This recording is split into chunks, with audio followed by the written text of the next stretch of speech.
reasons for waiting, for postponing. The real truth is that CD let himself develop into a passivationist. He wanted conditions to be perfect before he took action. Since conditions were never perfect, CD never took action. Here are 2 things to do to help you avoid the costly mistake of waiting until conditions are perfect before you act. 1. Expect future obstacles and difficulties. Every venture presents risks, problems, and uncertainties. Let's suppose you wanted to drive your car from Chicago to Los Angeles, but you insisted on waiting until you had absolute assurance that there would be no detours, no motor trouble, no bad weather, no drunken drivers, no risk of any kind. When would you start? Never. In planning your trip to Los Angeles, it makes sense to map your route, check your car, in other ways to eliminate as much risk as possible before you start. But you can't eliminate all risks. 2. Meet problems and obstacles as they arise. The test of a successful person is not the ability to eliminate all problems before he takes action, but rather the ability to find solutions to difficulties when he encounters them. In business, marriage, or in any activity, cross bridges when you come to them. We can't buy an insurance policy against all problems. Make up your mind to do something about your ideas. 5 or 6 years ago, a very capable professor told me of his plans for writing a book, a biography of a controversial personality of a few decades ago. His ideas were more than interesting. They were alive, fascinating. The professor knew what he wanted to say, and he had the skill and energy to say it. The project was destined to reward him with much inner satisfaction, prestige, and money. Last spring I saw my friend again, and I innocently asked him whether the book was about finished. This was a blunder. It opened up an old wound. No, he hadn't written the book. He struggled with himself for a moment, as if he were debating with himself whether to explain why. Finally, he explained that he had been too busy. He had more responsibilities and just couldn't get to it. In reality, what the professor had done was to bury the idea deep in his mental graveyard.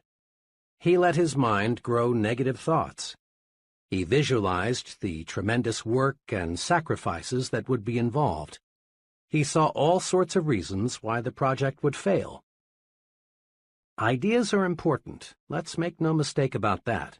We must have ideas to create and improve anything. Success shuns the man who lacks ideas. But let's make no mistakes about this point either. Ideas in themselves are not enough. That idea for getting more business, for simplifying work procedures, is of value only when it is acted upon. Every day, thousands of people bury good ideas because they are afraid to act on them. And afterward, the ghosts of those ideas come back to haunt them. Put these 2 thoughts deep in your mind. First, give your ideas value by acting on them. Regardless of how good the idea, unless you do something with it, you gain nothing. Second, act on your ideas and gain mind tranquility. Someone once said that the saddest words of tongue or pen are these: "It might have been." Every day you hear someone saying something like, "Had I gone into business 7 years ago, I'd sure be sitting pretty now." Or, "I had a hunch it would work out like that. I wish I had done something about it." A good idea, if not acted upon, produces terrible psychological pain. But a good idea acted upon brings enormous mental satisfaction. Got a good idea? Then do something about it. Use action to cure fear and gain confidence. Here's something to remember. Action feeds and strengthens confidence. Inaction, in all forms, feeds fear. To fight fear, act. To increase fear, wait, put off, postpone. Once I heard a young paratrooper instructor explain, "The jump really isn't so bad. It's the waiting to jump that gets a fellow. On the trip to the jump site, I always try to make the time pass quickly for the men. It's happened more than once that a trainee thought too much about what may happen and panicked. If we can't get him to jump the next trip, he's through as a paratrooper. Instead of gaining confidence, the longer he postpones the jump, the more scared he gets. Waiting even makes the experts nervous. Time magazine reported that Edward R. Murrow, the nation's top newscaster, perspires and is on edge just before he telecasts. But once he's in action, fear disappears. Many veteran actors experience the same sensation. They agree that the only cure for stage fright is action. Getting right out there before the audience is the cure for dread, worry, fear. Action cures fear. One evening, we were visiting in a friend's home when their 5-year-old boy, who had been put to bed 30 minutes before, cried out. The youngster had been overstimulated by a science fiction film and was afraid the little green monsters were going to enter his room and kidnap him. I was intrigued by the way the boy's father relieved the lad's worry. He didn't say, "Don't worry, son, nothing is going to get you, go back to sleep." Instead, he took positive action. He made quite a show for the boy by inspecting the windows to be sure they were tight. Then he picked up one of the boy's plastic guns and put it on a table beside his bed and said, "Billy, here's a gun for you just in case." The little fellow had a look of complete relief. 4 minutes later, he was fast asleep. Many physicians give neutral, harmless medication to people who insist they've got to have something to make them sleep. To lots of folks, the act of swallowing a pill, even though, unknown to them, the pill has no medication, makes them feel better. It's perfectly natural to experience fear in one of many forms, but the usual methods of combating it simply don't work. I've been with many salesmen who tried to cure fear, which creeps up on even the most experienced of them at times, by going around the block a few times or drinking extra coffee. But these things don't get results. The way to combat that kind of fear, yes, any kind of fear, yes, any kind of fear, is action. Dread making a certain phone call? Make it and dread disappears. Put it off, and it will get harder and harder to make. Dread going to a doctor for a checkup? Go and your worry vanishes. Chances are nothing serious is wrong with you, and if there is, you know where you stand. Put off that checkup, and you feed your fear until it may grow so strong that you actually are sick. Dread discussing a problem with your superior? Discuss it and discover how those worries are conquered. Build confidence. Destroy fear through action. Start your mental engine mechanically. An aspiring young writer who wasn't experiencing success made this confession. "My trouble is, whole days and weeks pass that I can't get a thing written." "You see," he remarked, "writing is creative. You've got to be inspired. Your spirit must move you." True, writing is creative, but here's how another creative man, also a writer, explained his secret for producing quantities of successful material. "I use a mind-force technique," he began. "I've got deadlines to meet, and I can't wait for my spirit to move me. I've got to move my spirit. Here's how my method works. I make myself sit down at my desk. Then I pick up a pencil and go through mechanical motions of writing. I put down anything. I doodle. I get my fingers and arm in motion, and sooner or later, without my being conscious of it, my mind gets on the right track. Sometimes, of course, I get ideas out of the blue when I'm not trying to write," he went on, "but these are just bonuses. Most of the good ideas come from just getting to work. Action must precede action. That's a law of nature. Nothing starts itself, not even the dozens of mechanical gadgets we use daily. Your home is heated automatically, but you must select, take action, the temperature you want. Your car shifts gears automatically only after you have set the right lever.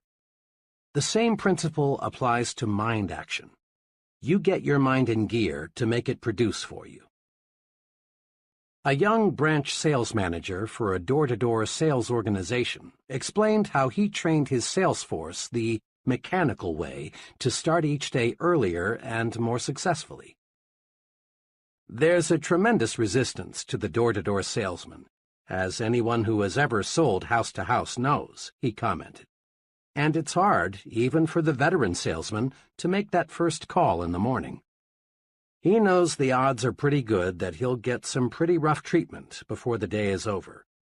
So it's natural for him to put off getting started in the morning. He'll drink a couple of extra cups of coffee, maybe cruise around the neighborhood a while, or do a dozen little things to postpone that first call. I train each new man this way. I explain to him that the only way to start is to start. Don't deliberate. Don't postpone getting started. Do this. Just park your car, get your sample case, walk to the door, ring the bell, smile, say good morning, and make your presentation, all mechanically, without a lot of conscious thought. Start making calls this way and you break the ice. By the second or third call, your mind is sharp and your presentations become effective. A humorist once said the most difficult problem in life was getting out of a warm bed into a cold room, and he had a point. The longer you lie there and think how unpleasant it will be to get up, the more difficult it becomes. Even in such a simple operation as this, mechanical action, just throwing off the covers and putting your feet on the floor, defeats dread. The point is clear. People who get things done in this world don't wait for the spirit to move them. They move the spirit. Try these two exercises. 1. Use the mechanical way to accomplish simple but sometimes unpleasant business and household chores. Rather than think about the unpleasant features of the task, jump right in and get going without a lot of deliberation. Perhaps the most unpleasant household task to most women is washing dishes. My mother is no exception. But she has mastered a mechanical approach to dispensing with this task quickly, so she can return to things she likes to do. As she leaves the table, she always mechanically picks up several dishes, and without thinking about the task ahead, just gets started. In just a few minutes she is through. Doesn't this beat stacking dishes and dreading the unpleasant inevitable? Do this today. Pick the one thing you like to do least. Then, without letting yourself deliberate on or dread the task, do it. That's the most efficient way to handle chores. 2. Next, use the mechanical way to create ideas, map out plans, solve problems, and do other work that requires top mental performance. Rather than wait for the spirit to move you, sit down and move your spirit. Here's a special technique guaranteed to help you. Use a pencil and paper. A simple pencil is the greatest concentration tool money can buy. If I had to choose between an ultra-fancy, deeply carpeted, beautifully decorated soundproof office and a pencil and paper, I'd choose the pencil and paper every time. With a pencil and paper, you can tie your mind to a problem. When you write a thought on paper, your full attention is automatically focused on that thought. That's because the mind is not designed to think one thought and write another at the same time. When you write on paper, you write on your mind, too. Tests prove conclusively that you remember something much longer and much more exactly if you write the thought on paper. And once you master the pencil and paper technique for concentration, you can think in noisy or other distracting situations. When you want to think, start writing or doodling or diagramming. It's an excellent way to move your spirit. Now is the magic word of success. Tomorrow, next week, later, sometime, someday, often as not are synonyms for the failure word, never. Lots of good dreams never come true because we say, I'll start someday, when we should say, I'll start now, right now. Take one example, saving money. Just about everybody agrees that saving money is a good idea. But just because it's a good idea doesn't mean many folks follow an organized savings and investment program. Many people have intentions to save, but only relatively few act on these intentions. Here's how one young couple got into gear with a regular wealth accumulation program. Bill's take-home income was $1,000 a month, but he and his wife Janet spent $1,000 each month too. Both wanted to save, but there were always reasons why they felt they couldn't begin. For years they had promised themselves, we'll start when we get a raise, when we've caught up with our installments, when we're over the hump, next month, next year. Finally, Janet got disgusted with their failure to save. She said to Bill, "Look, do we want to save or don't we?" He replied, "Of course we do, but you know as well as I we can't put aside anything now." But for once, Janet was in a do-or-die mood. "We've been telling ourselves for years we're going to start a savings program. We don't save because we think we can't. Now let's start thinking we can. I saw an ad today that shows if we'd save just $100 a month, in 15 years we'd have $18,000 plus $6,600 accumulated interest. The ad also said it's easier to spend what's left over after savings than it is to save what's left over after spending. If you're game, let's start with 10% of your pay and let's save off the top. We may eat crackers and milk before the month's up, but if we have to, we will." Bill and Janet were cramped for a few months, but soon they were adjusted to their new budget. Now they feel it's just as much fun to spend money on savings as it is to spend it on something else. Want to write a note to a friend? Do it now. Got an idea you think would help your business? Present it now. Live the advice of Benjamin Franklin. Don't put off until tomorrow what you can do today. Remember, thinking in terms of now gets things accomplished. But thinking in terms of someday or sometime usually means failure. One day, I stopped in to see an old business friend. She had just returned from a conference with several of her executives. The moment I looked at her, I could tell there was something she wanted to get off her chest. She had the look of a woman who had suffered real disappointment. "You know," she said, "I called that conference this morning because I wanted some help on a proposed policy change. But what kind of help did I get? I had 6 men in there, and only one of them had anything to contribute. 2 others talked, but what they said was just an echo of what I had said. It was like talking with a bunch of vegetables. I confess it's hard for me to find out what those fellows think." "Really," she went on, "you'd think those fellows would speak up and let me know what they think. After all, it directly affects each of them." My friend didn't get help in the conference. But had you roamed the hall after the meeting broke up, you'd have heard her junior associates making remarks like, "I felt like saying, why didn't someone suggest, I don't think, we ought to go ahead." So, often the vegetables, those who have nothing to say in the conference room, are full of talk after the meeting, when what they've got to say won't make any difference. They're suddenly full of life when it's too late. Business executives want comment. The fellow who hides his light under a bushel hurts himself. Get the speak-up habit. Each time you speak up, you strengthen yourself. Come forward with your constructive ideas. We all know how many college students prepare their assignments. With fine intentions, Joe College sets aside a whole evening for some concentrated study. Here is a general pattern of how, too often, the evening is spent. Joe's ready to begin studying at 7 p.m., but his dinner seems just a bit heavy, so he decides to get in a little TV. A little turns out to be an hour's worth, since the program was pretty good. At 8 p.m., he sits down at his desk, but gets right back up because he just remembered he promised to call his girl. This shoots another 40 minutes. He hadn't talked to her all day. An incoming call takes another 20 minutes.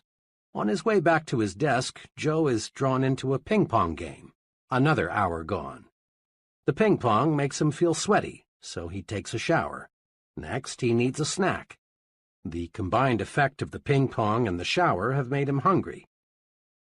And so the evening planned with good intentions drifts away.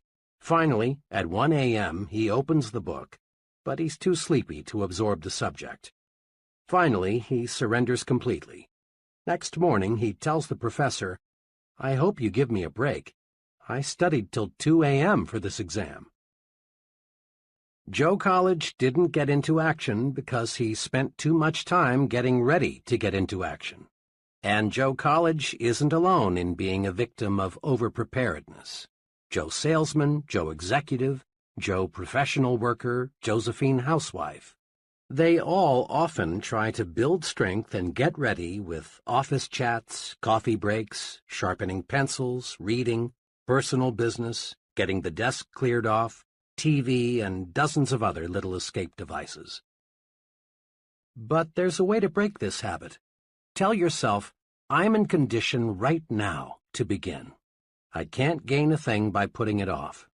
I'll use the get ready time and energy to get going instead." What we want more than anything else in our business, an executive in a machine tool company said in an address to a group of sales executives, is more people who get sound ideas and then push them through.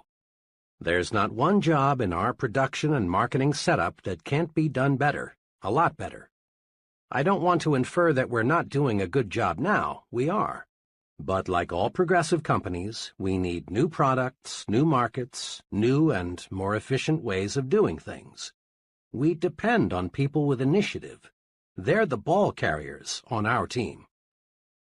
Initiative is a special kind of action. It's doing something worthwhile without being told to do it. The person with initiative has a standing invitation to join the high-income brackets in every business and profession. The director of marketing research in a medium-sized drug manufacturing firm told me how he got to be a director of marketing research. It's a good lesson in the power of initiative. 5 years ago, I got an idea, he told me.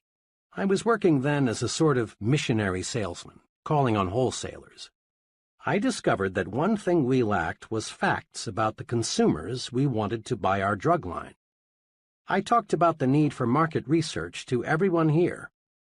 At first I got only deaf ears because management couldn't see the need for it. I was pretty much obsessed with the idea of marketing research in our company, so I sort of took the bull by the horns. I asked and got permission to prepare a monthly report on facts of drug marketing. I collected information from every source I could find. I kept on with this, and pretty soon management and the other salesmen found themselves really interested in what I was doing. Just 1 year after I started crusading for research, I was relieved of my regular duties and asked to concentrate on developing my ideas. The rest, he continued, was just natural development. Now I've got 2 assistants, a secretary, and about 3 times the yearly income I had 5 years ago. Here are 2 special exercises for developing the initiative habit. 1. Be a crusader. When you see something that you believe ought to be done, pick up the ball and run. A new subdivision not far from where I live was about 2/3 built when expansion came almost to a standstill. A few families with a don't-care attitude had moved in. This prompted several of the finest families in the area to sell their homes at a loss and move on. As so often happens, the do-care families caught the don't-care attitude from their don't-care neighbors. Everyone, that is, except Harry L. Harry, did care, and he decided to crusade for a fine neighborhood. Harry began by calling together some friends. He pointed out that this subdivision had tremendous potential, but that something must be done now or the area would soon be a strictly second-class neighborhood. Harry's enthusiasm and initiative quickly won support, Soon there were clean up the vacant lots projects. Garden clubs were organized. A massive tree planting project was started. A playground was built for the youngsters. A community swimming pool was constructed. The Don't Care families became eager supporters. The whole subdivision took on new life and new sparkle. It's really a pleasure now to drive through that community. It shows what a crusader can do. Do you feel your business should develop a new department, make a new product, or in some other way expand? Well then, crusade for it. Feel your church needs a new building? Crusade for it. Would you like your children's school to have better equipment? Crusade and get it for them. And you can bank on this. While crusades may start out as one-man crusades, if the idea behind the enterprise is good, soon you'll have lots of support. Be an activationist and crusade. 2. Be a volunteer. Each of us has been in situations in which we wanted to volunteer for some activity but didn't. Why? Because of fear. Not fear that we couldn't accomplish the task, but rather fear of what our associates would say. The fear of being laughed at, of being called an eager beaver, of being accused of bucking for a raise holds many people back. It's natural to want to belong, to be accepted, to have group approval. But ask yourself, which group do I want to have accept me? The group that laughs because it is secretly jealous, or the group that is making progress by doing things? The right choice is obvious. The volunteer stands out. He receives special attention. Most important of all, he gives himself an opportunity to show he has special ability and ambition by volunteering. By all means, volunteer for those special assignments. Think about the leaders you know in business, the military, your community. Do they fit the description of activationist, or would you say they are passivationists? 10 times out of 10, they're activationists, people who do things. The fellow who stands on the sidelines, who holds off, who is passive, does not lead. But the doer, the fellow who thinks action, finds others want to follow him. People place confidence in the fellow who acts. They naturally assume he knows what he is doing. I've never heard anyone complimented and praised because he doesn't disturb anyone, he doesn't take action, or he waits until he's told what to do.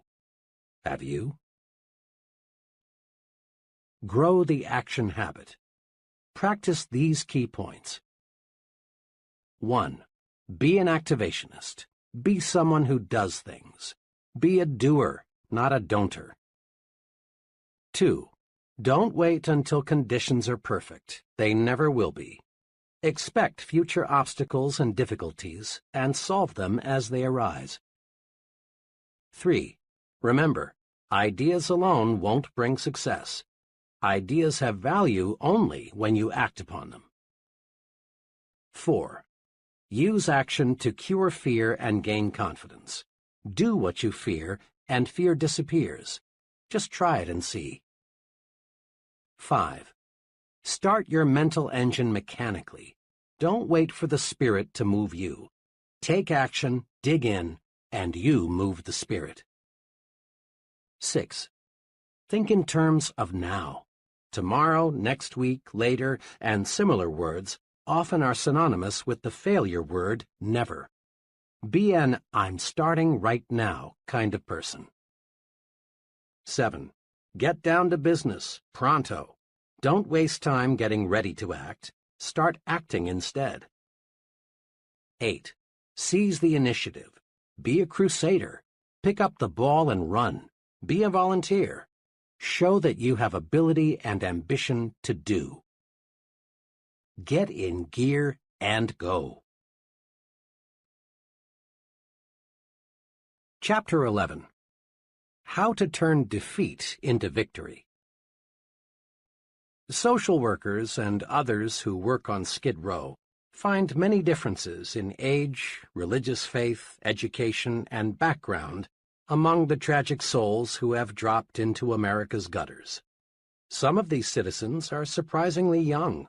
Others are old. A sprinkling are college graduates. A few have essentially no formal education. Some are married, others are not. But the people on Skid Row do have something in common. Each one is defeated, whipped, beaten. Each one has encountered situations that conquered him. Each is eager, even anxious, to tell you about the situation that wrecked him, about his own private Waterloo. These situations cover the waterfront of human experience, from "my wife ran out on me," to "I lost everything I had and had no place else to go," to "I did a couple of things that made me a social outcast, so I came down here." When we move up from Skid Row into the dominion of Mr. and Mrs. Average American, we see obvious differences in living habits. But again, we discover that Mr. Mediocre gives essentially the same reasons to explain his mediocrity as Mr. Skid Row gave to explain his complete collapse. Inside, Mr. Mediocre feels defeated. He has unhealed wounds suffered in situations that beat him. Now he is super cautious. He plods along, ducking the thrill of living victoriously, discontented with himself. He feels beaten, but tries hard to endure the sentence of mediocrity that fate has handed him. He, too, has surrendered to defeat, but in a reasonably clean, socially accepted way. Now, when we climb upstairs into the uncrowded world of success, we again discover people from every possible background. Corporate executives, leading ministers, government officials, top men in every field, we discover come from poor homes, rich homes, broken homes, cotton patches, cornfields, and slums. These people, who lead every branch of our society, have experienced every tough situation you can describe. It is possible to match every Mr. Skid Row with a Mr. Mediocre and a Mr. Success on every score: age, intelligence, background, nationality, you name it, with one exception. The one thing you can't match them on is their response to defeat. When the fellow we call Mr. Skid Row got knocked down, he failed to get up again. He just lay there, splattered out. Mr. Mediocre got up to his knees, but he crawled away, and when out of sight, ran in the opposite direction, so he'd be sure never to take a beating again. But Mr. Success reacted differently when he got knocked down. He bounced up, learned a lesson, forgot the beating, and moved upward. One of my closest friends is an exceptionally successful management consultant. When you walk into his office, you feel that you are really uptown. The fine furniture, the carpeting, the busy people, the important clients, all tell you his company is prosperous. A cynic might say, "It must have taken a real con man to put across an operation like this." But the cynic would be wrong. It didn't take a con man. And it didn't take a brilliant man or a wealthy man or a lucky man. All, and I hesitate to use the word all because all means so much sometimes, all it took was a persistent man who never thought he was defeated. Behind this prosperous and respected company is the story of a man fighting, battling his way upward, losing 10 years' savings in his first 6 months in business, living in his office several months because he lacked money to pay rent on an apartment, turning down numerous good jobs because he wanted more to stay with his idea and make it work, hearing prospects for his service say no 100 times as often as they said yes. During the 7 unbelievably hard years it took him to succeed, I never heard my friend complain once. He'd explain, "Dave, I'm learning. This is competitive business, and because it's intangible, it's hard to sell, but I'm learning how." And he did. Once I told my friend that this experience must be taking a lot out of him, but he replied, "No, it's not taking something out of me. It's putting something into me instead." Check the lives of the people in Who's Who in America. and you'll find that those who have succeeded in a major way have been pounded by losing situations. Each person in this elite corps of successful men has encountered opposition, discouragement, setbacks, personal misfortune. Read the biographies and autobiographies of great people, and again you discover that each of these people could have surrendered to setbacks many times. Or do this. Learn the background of the president of your company or the mayor of your city, or select any person you consider a real success. When you probe, you'll discover the individual has overcome big, real obstacles. It is not possible to win high-level success without meeting opposition, hardship, and setback. But it is possible to use setbacks to propel you forward. Let's see how. I saw some commercial airline statistics recently showing that there is only one fatality per 10 billion miles flown. Air travel is a magnificently safe way to go these days. Unfortunately, air accidents still occur. But when they do, the Civil Aviation Administration is on the scene quickly to find out what caused the crash.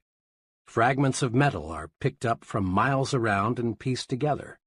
A variety of experts reconstruct what probably happened. Witnesses and survivors are interviewed. The investigation goes on for weeks, months, until the question, what caused this crash, is answered. Once the CAA has the answer, immediate steps are taken to prevent a similar accident from happening again. If the crash was caused by a structural defect, other planes of that type must have that defect corrected. Or if certain instruments are found faulty, corrections must be made. Literally hundreds of safety devices on modern aircraft have resulted from CAA investigations. The CAA studies setbacks to pave the way to safer air travel, and it's obvious that their efforts pay off. Doctors use setbacks to pave the way to better health and longer life. Often, when a patient dies for an uncertain reason, doctors perform a post-mortem to find out why. In this way, they learn more about the functioning of the human body, and lives of other people are saved. A sales executive friend of mine devotes one entire sales meeting a month to helping his salesmen discover why they lost important sales. The lost sale is reconstructed and carefully examined. In this way, the salesman learns how to avoid losing similar sales in the future. The football coach who wins more games than he loses goes over the details of each game with his team to point out their mistakes. Some coaches have movies made of each game so the team can literally see its bad moves. The purpose? To play the next game better. CAA officials, successful sales executives, physicians, football coaches, and professionals in every field follow this success principle. Salvage something from every setback. When a setback hits us personally, our first impulse is often to become so emotionally upset that we fail to learn the lesson. Professors know that a student's reaction to a failing grade provides a clue to his success potential. When I was a professor at Wayne State University in Detroit some years ago, I had no choice but to turn in a failing grade for a graduating senior. This was a real blow to the student. He had already made graduation plans, and canceling was embarrassing. He was left with two alternatives: retake and pass the course and receive his degree at a later graduation, or quit school without earning a degree. I expected that the student would be disappointed, perhaps even somewhat belligerent, when he learned of his setback. I was right. After I explained that his work was far below passing standards, the student admitted that he hadn't put forth a serious effort in the course. But, he continued, my past record is at least average. Can't you consider that? I pointed out that I could not, because we measure performance one course at a time. I added that rigid academic codes prohibited changing grades for any reason other than an honest mistake on the part of the professor. Then the student realizing that all avenues toward a grade change were closed, became quite angry. "Professor," he said, "I could name 50 people in this city who've succeeded in a big way without taking this course or even knowing about it. What's so blasted important about this course? Why should a few bad marks in one course keep me from getting my degree? Thank God," he added, "they don't look at things on the outside like you professors do." After that remark, I paused for about 45 seconds.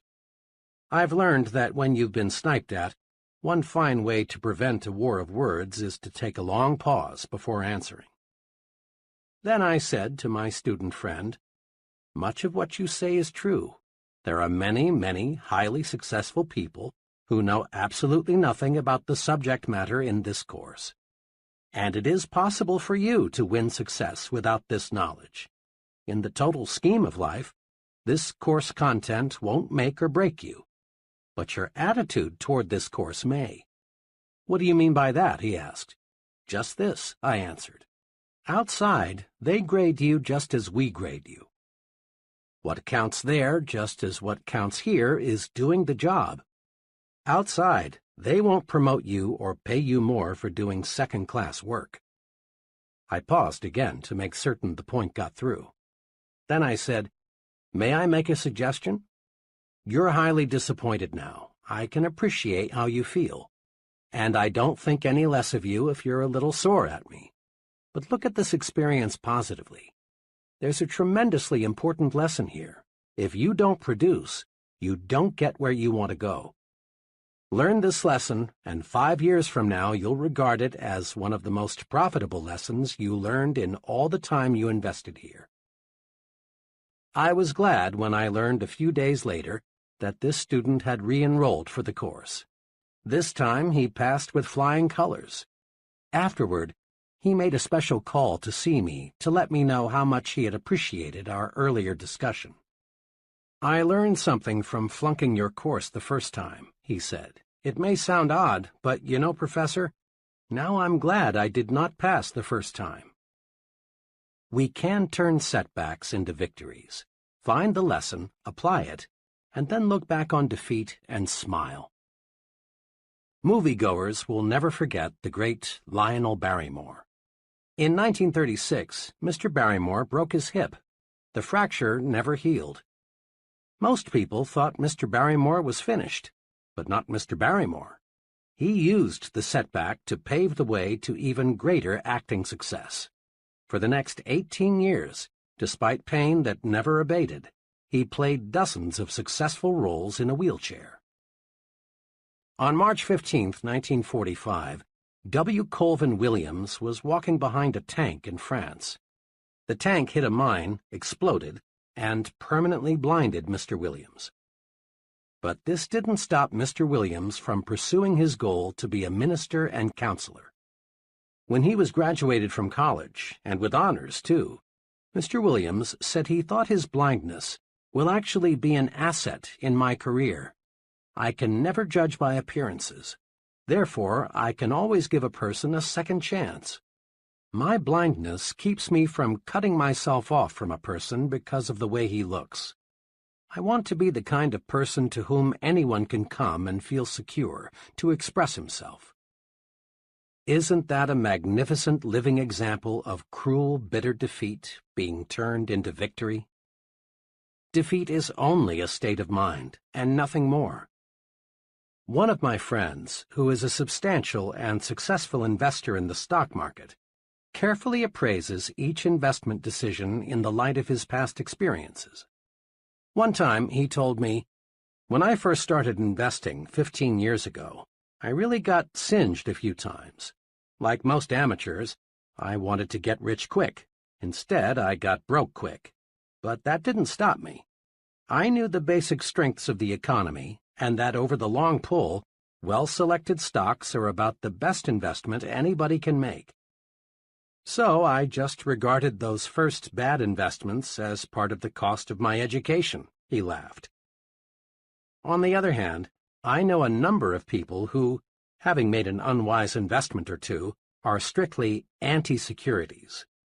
Rather than analyze their mistakes and join in a good thing, they reach the completely false conclusion that investing in common stocks is just a form of gambling, and sooner or later everybody loses.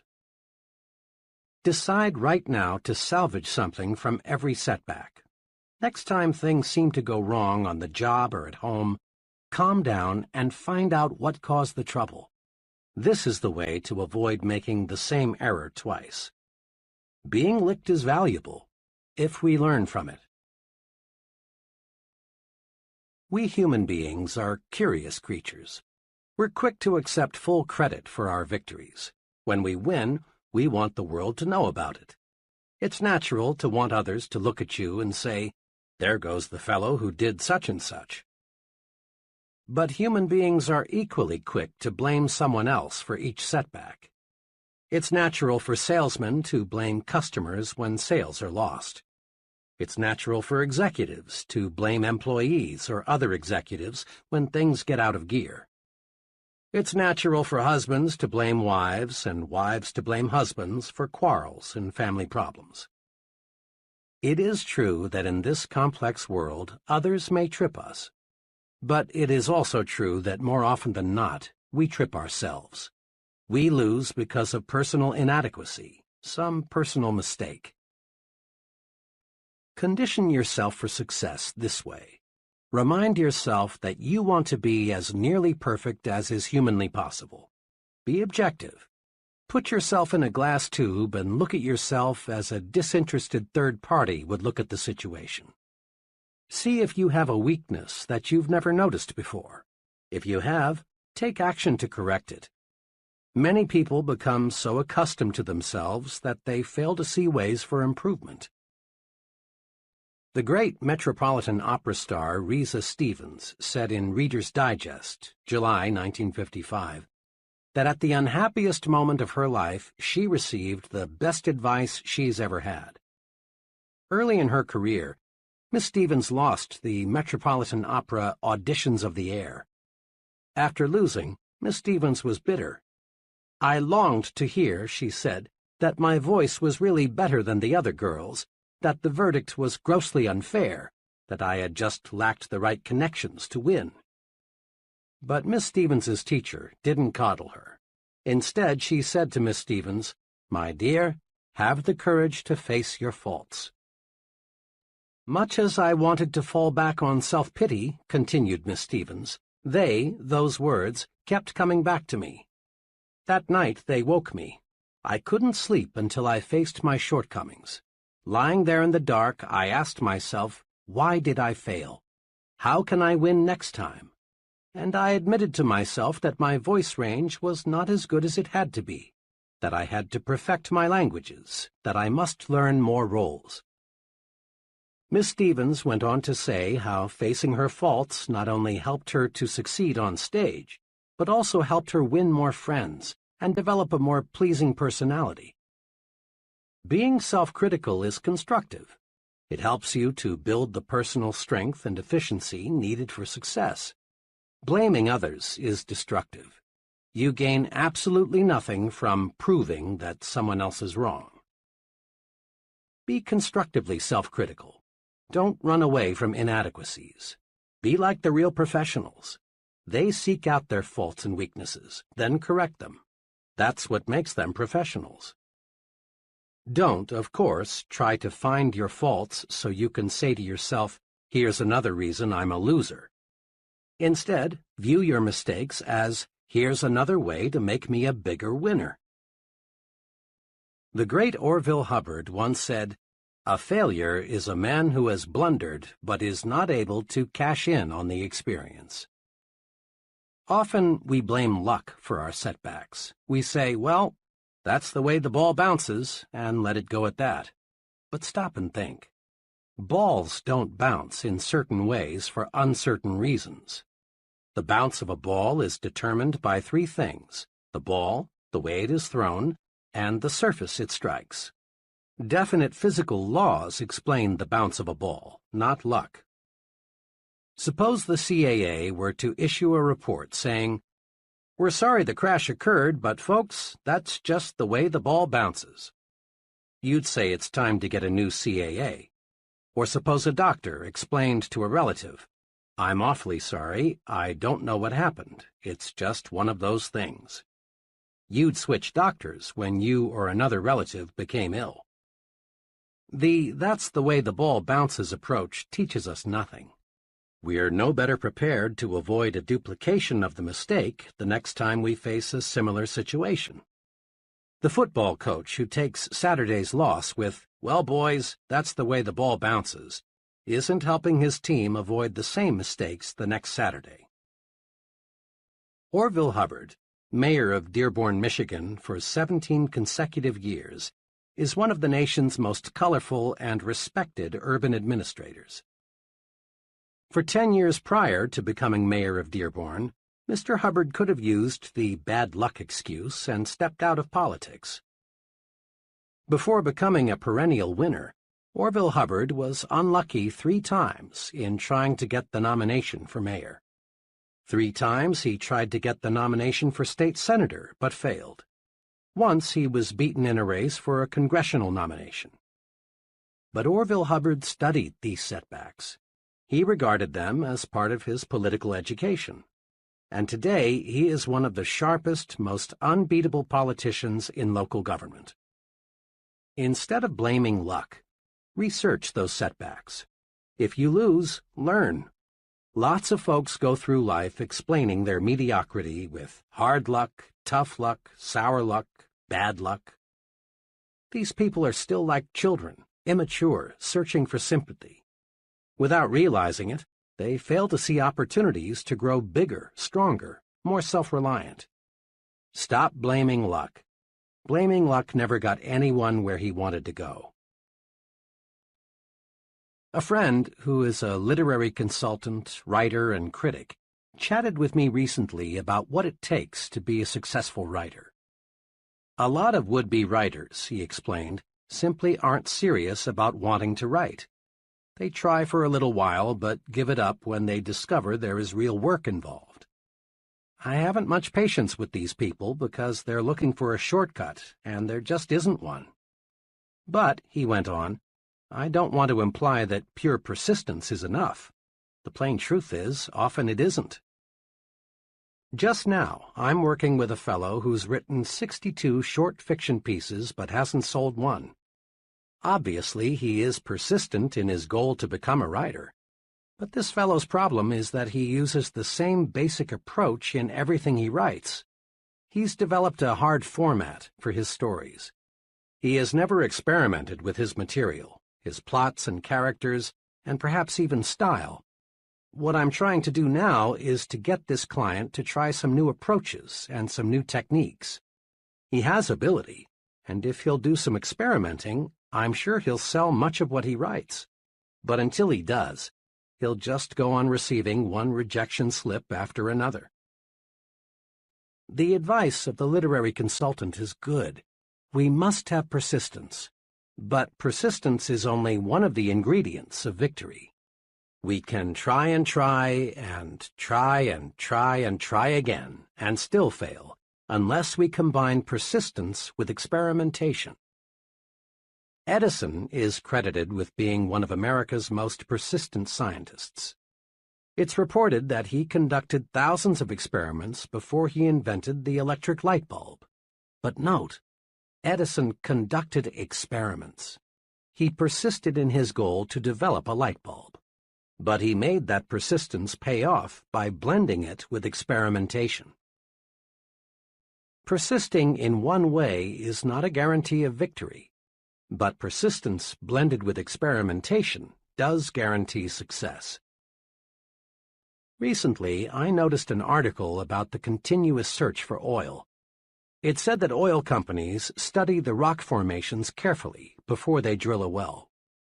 Yet, despite their scientific analysis, 7 out of 8 wells drilled turn out to be dry holes. Oil companies are persistent in their search for oil, not by digging one hole to ridiculous depths, but rather by experimenting with a new well when good judgment says the first well won't produce.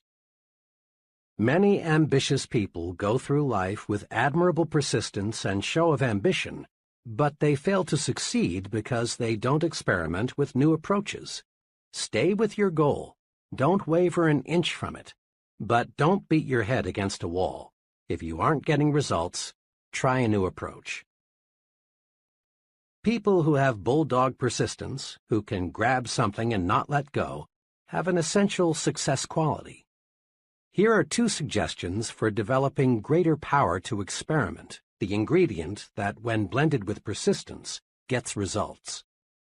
1. Tell yourself there is a way. All thoughts are magnetic. As soon as you tell yourself, I'm beaten, there's no way to conquer this problem, negative thoughts are attracted, and each of these helps convince you that you are right, that you are whipped. Believe instead, there is a way to solve this problem, and positive thoughts rush into your mind to help you find a solution. It's believing there is a way that is important.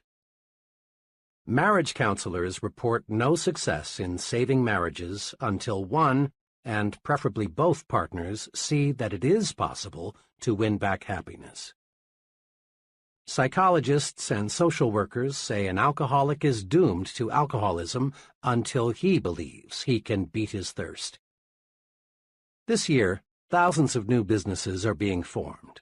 5 years from now, only a small portion will be still in operation. Most of those who fail will say, "Competition was just too much. We had no choice but to quit." The real problem is that when most people hit the tar, things are rough barrier, they think only defeat, and so they are defeated. When you believe there is a way, you automatically convert negative energy, let's quit, let's go back, into positive energy, let's keep going, let's move ahead. A problem, a difficulty, becomes unsolvable only when you think it is unsolvable. Attract solutions by believing solutions are possible. Simply refuse to even let yourself say or think that it's impossible. 2. Back off and start afresh. Often we stay so close to a problem for so long that we can't see new solutions or new approaches. An engineer friend was retained a few weeks ago to design a distinctly new aluminum structure. In fact, nothing even resembling it had even been developed or designed before. I saw him just a few days ago, and I asked him how his new building was coming along. "Not too well," he replied. "I guess I haven't spent enough time with my garden this summer. When I live with tough design problems for a long stretch, I've got to get away and let some new ideas soak in." "You'd be surprised," he continued, "to know how many engineering ideas come to me when I'm just sitting beside a tree holding a water hose on the grass." President Eisenhower once was asked at a news conference why he took so many weekend vacations. His answer is good advice for everybody who wants to maximize his creative ability. Mr. Eisenhower said, "I do not believe that any individual, whether he is running General Motors or the United States of America, can do the best job just by sitting at a desk and putting his face in a bunch of papers. Actually, the president ought to be trying to keep his mind free of inconsequential details and doing his own thinking on the basic principles and factors, so that he can make clear and better judgments." A former business associate of mine takes a 72-hour out-of-town vacation with his wife once each month. He found this backing off and starting afresh increased his mental efficiency, thereby making him more valuable to his clients. When you hit a snag, don't throw up the whole project. Instead, back off, get mentally refreshed. Try something as simple as playing some music or taking a walk or a short nap. Then, when you tackle it again, the solution often comes almost before you know it. Seeing the good side pays off in big situations, too. A young man told me how he concentrated on seeing the good side when he lost his job. He explained it this way. "I was working for a large credit reporting company. One day I was given short notice to leave. There was an economy wave on, and they dismissed the employees who were least valuable to the company. The job didn't pay too well, but by the standards I grew up with, it was pretty good. I really felt terrible for a few hours, but then I decided to look at being bounced as a blessing in disguise. I really didn't like the job much, and had I stayed there, I'd never have gone far. Now I had a chance to find something I really liked to do. It wasn't long until I found a job that I liked a lot better that paid more money, too. Being fired from that credit company was the best thing that ever happened to me. Remember, you see in any situation what you expect to see. See the good side and conquer defeat. All things do work together for good if you'll just develop clear vision. In quick review, the difference between success and failure is found in one's attitudes towards setbacks, handicaps, discouragements, and other disappointing situations. 5 guideposts to help you turn defeat into victory are: 1. Study setbacks to pave your way to success. When you lose, learn, and then go on to win next time. 2. Have the courage to be your own constructive critic. Seek out your faults and weaknesses, and then correct them. This makes you a professional. 3. Stop blaming luck. Research every setback. Find out what went wrong. Remember, blaming luck never got anyone where he wanted to go. 4. Blend persistence with experimentation. Stay with your goal, but don't beat your head against a stone wall. Try new approaches. Experiment. 5. Remember, there is a good side in every situation. Find it, see the good side, and whip discouragement. Chapter 12. Use goals to help you grow. Every bit of human progress, our inventions, big and little, our medical discoveries, our engineering triumphs, our business successes, were first visualized before they became realities. Baby moons circle the Earth not because of accidental discoveries, but because scientists set conquer space as a goal. A goal is an objective, a purpose. A goal is more than a dream. It's a dream being acted upon. A goal is more than a hazy, "Oh, I wish I could." A goal is a clear, "This is what I'm working toward." Nothing happens, no forward steps are taken, until a goal is established. Without goals, individuals just wander through life. They stumble along, never knowing where they are going, so they never get anywhere. Goals are as essential to success as air is to life. No one ever stumbles into success without a goal. No one ever lives without air. Get a clear fix on where you want to go. Dave Mahoney rose from a low-paying job in the mailroom of an advertising agency to an agency vice president at 27 and president of the Good Humor Company at 33. This is what he says about goals. The important thing is not where you were or where you are, but where you want to get. The Progressive Corporation plans company goals 10 to 15 years ahead. Executives who manage leading businesses must ask, where do we want our company to be 10 years from now? Then they gauge their efforts accordingly. New plant capacity is built not for today's needs, but rather for needs 5 to 10 years in the future. Research is undertaken to develop products that won't appear for a decade or longer. The modern corporation does not leave its future to chance, should you? Each of us can learn a precious lesson from the forward-looking business.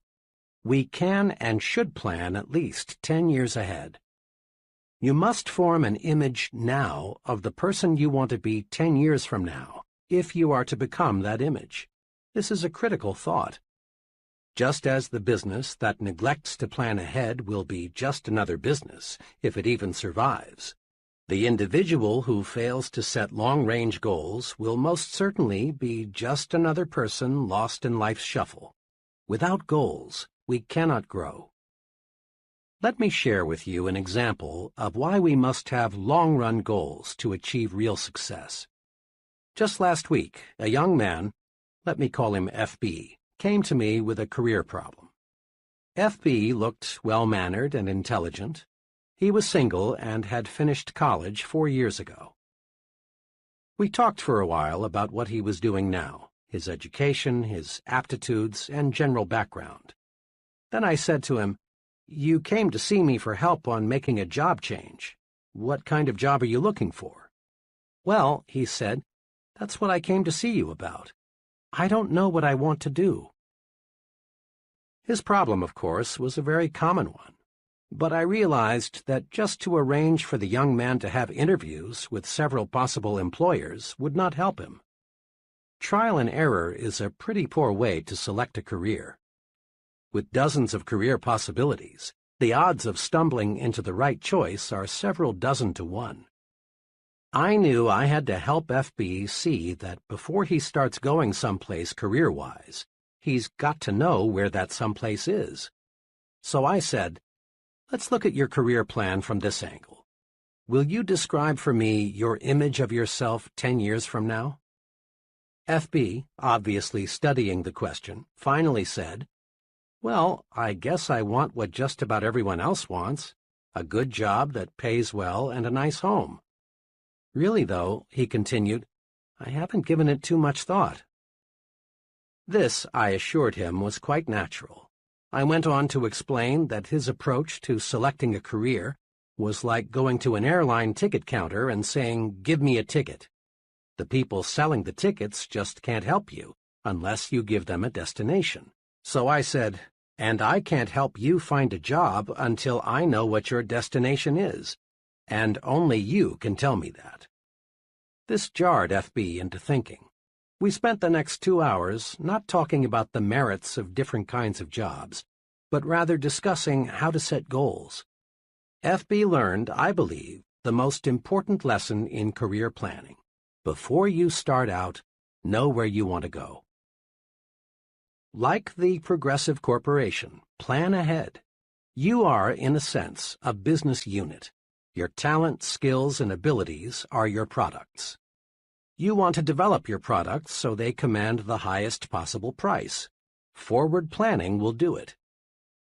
Here are 2 steps that will help. First, visualize your future in terms of 3 departments: work, home, and social. Dividing your life this way keeps you from becoming confused, prevents conflicts, helps you look at the whole picture. Second, demand of yourself clear, precise answers to these questions. What do I want to accomplish with my life? What do I want to be? And what does it take to satisfy me? Using this planning guide will help. An image of me 10 years from now. 10 years planning guide. A. Work department, 10 years from now. 1. What income level do I want to attain? 2.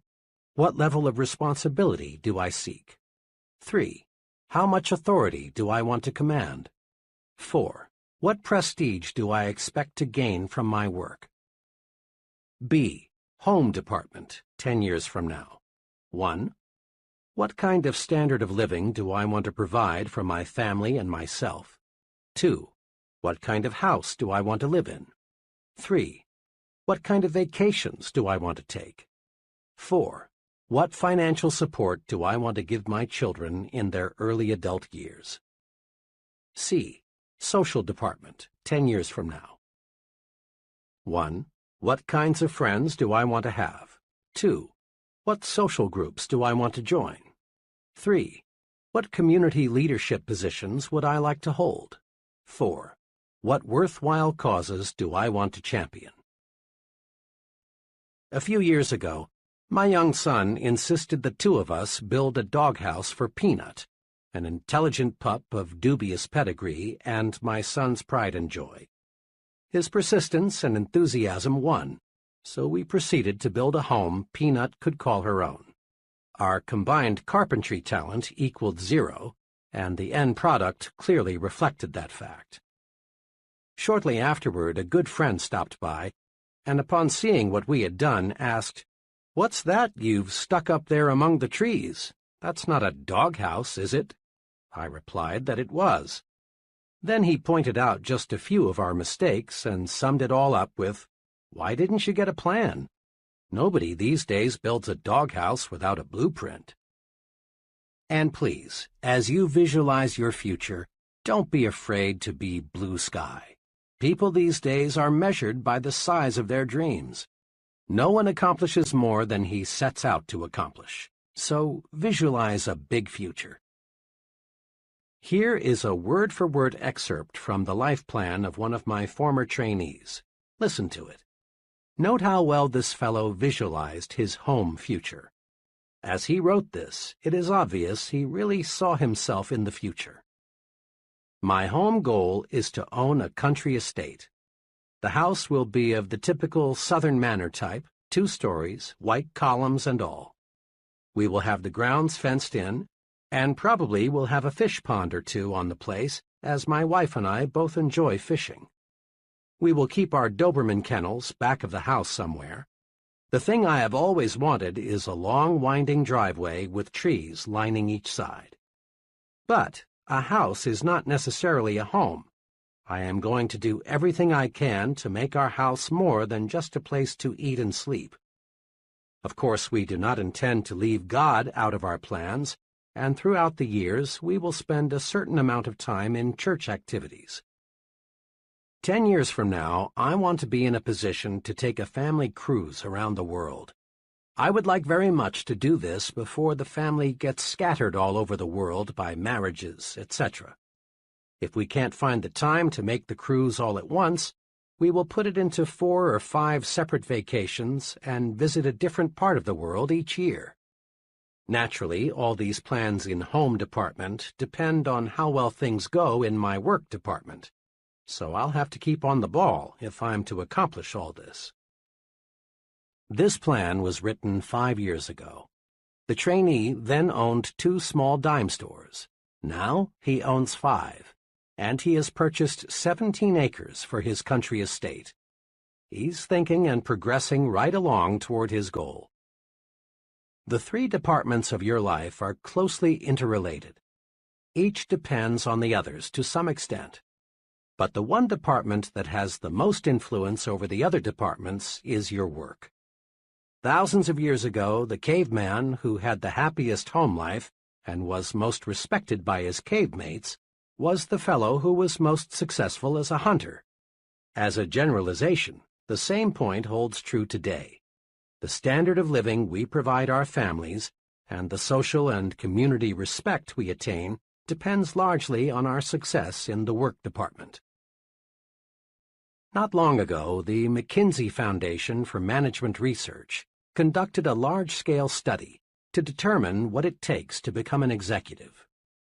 Leaders in business, government, science, and religion were questioned. Over and over again, in different ways, these researchers kept getting one answer. The most important qualification for an executive is the sheer desire to get ahead. Remember this advice of John Wanamaker. A man is not doing much until the cause he works for possesses all there is of him. Desire, when harnessed, is power. Failure to follow desire, to do what you want to do most, paves the way to mediocrity. I recall a conversation with a very promising young writer on a college newspaper. This fellow had ability. If anyone showed promise for a career in journalism, it was he. Shortly before his graduation, I asked him, "Well, Dan, what are you going to do? Get into some form of journalism?" Dan looked at me and said, "Heck no. I like writing and reporting very much, and I've had a lot of fun working on the college paper. But journalists are a dime a dozen, and I don't want to starve." I didn't see or hear from Dan for 5 years. Then one evening I chanced to meet him in New Orleans. Dan was working as an assistant personnel director for an electronics company, and he was quick to let me know that he was quite dissatisfied with his work. "Oh, I'm reasonably well paid. I'm with a wonderful company, and I've got reasonable security. But you know, my heart isn't in it. I wish now I'd gone with a publisher or newspaper when I finished school. Dan's attitude reflected boredom, uninterest.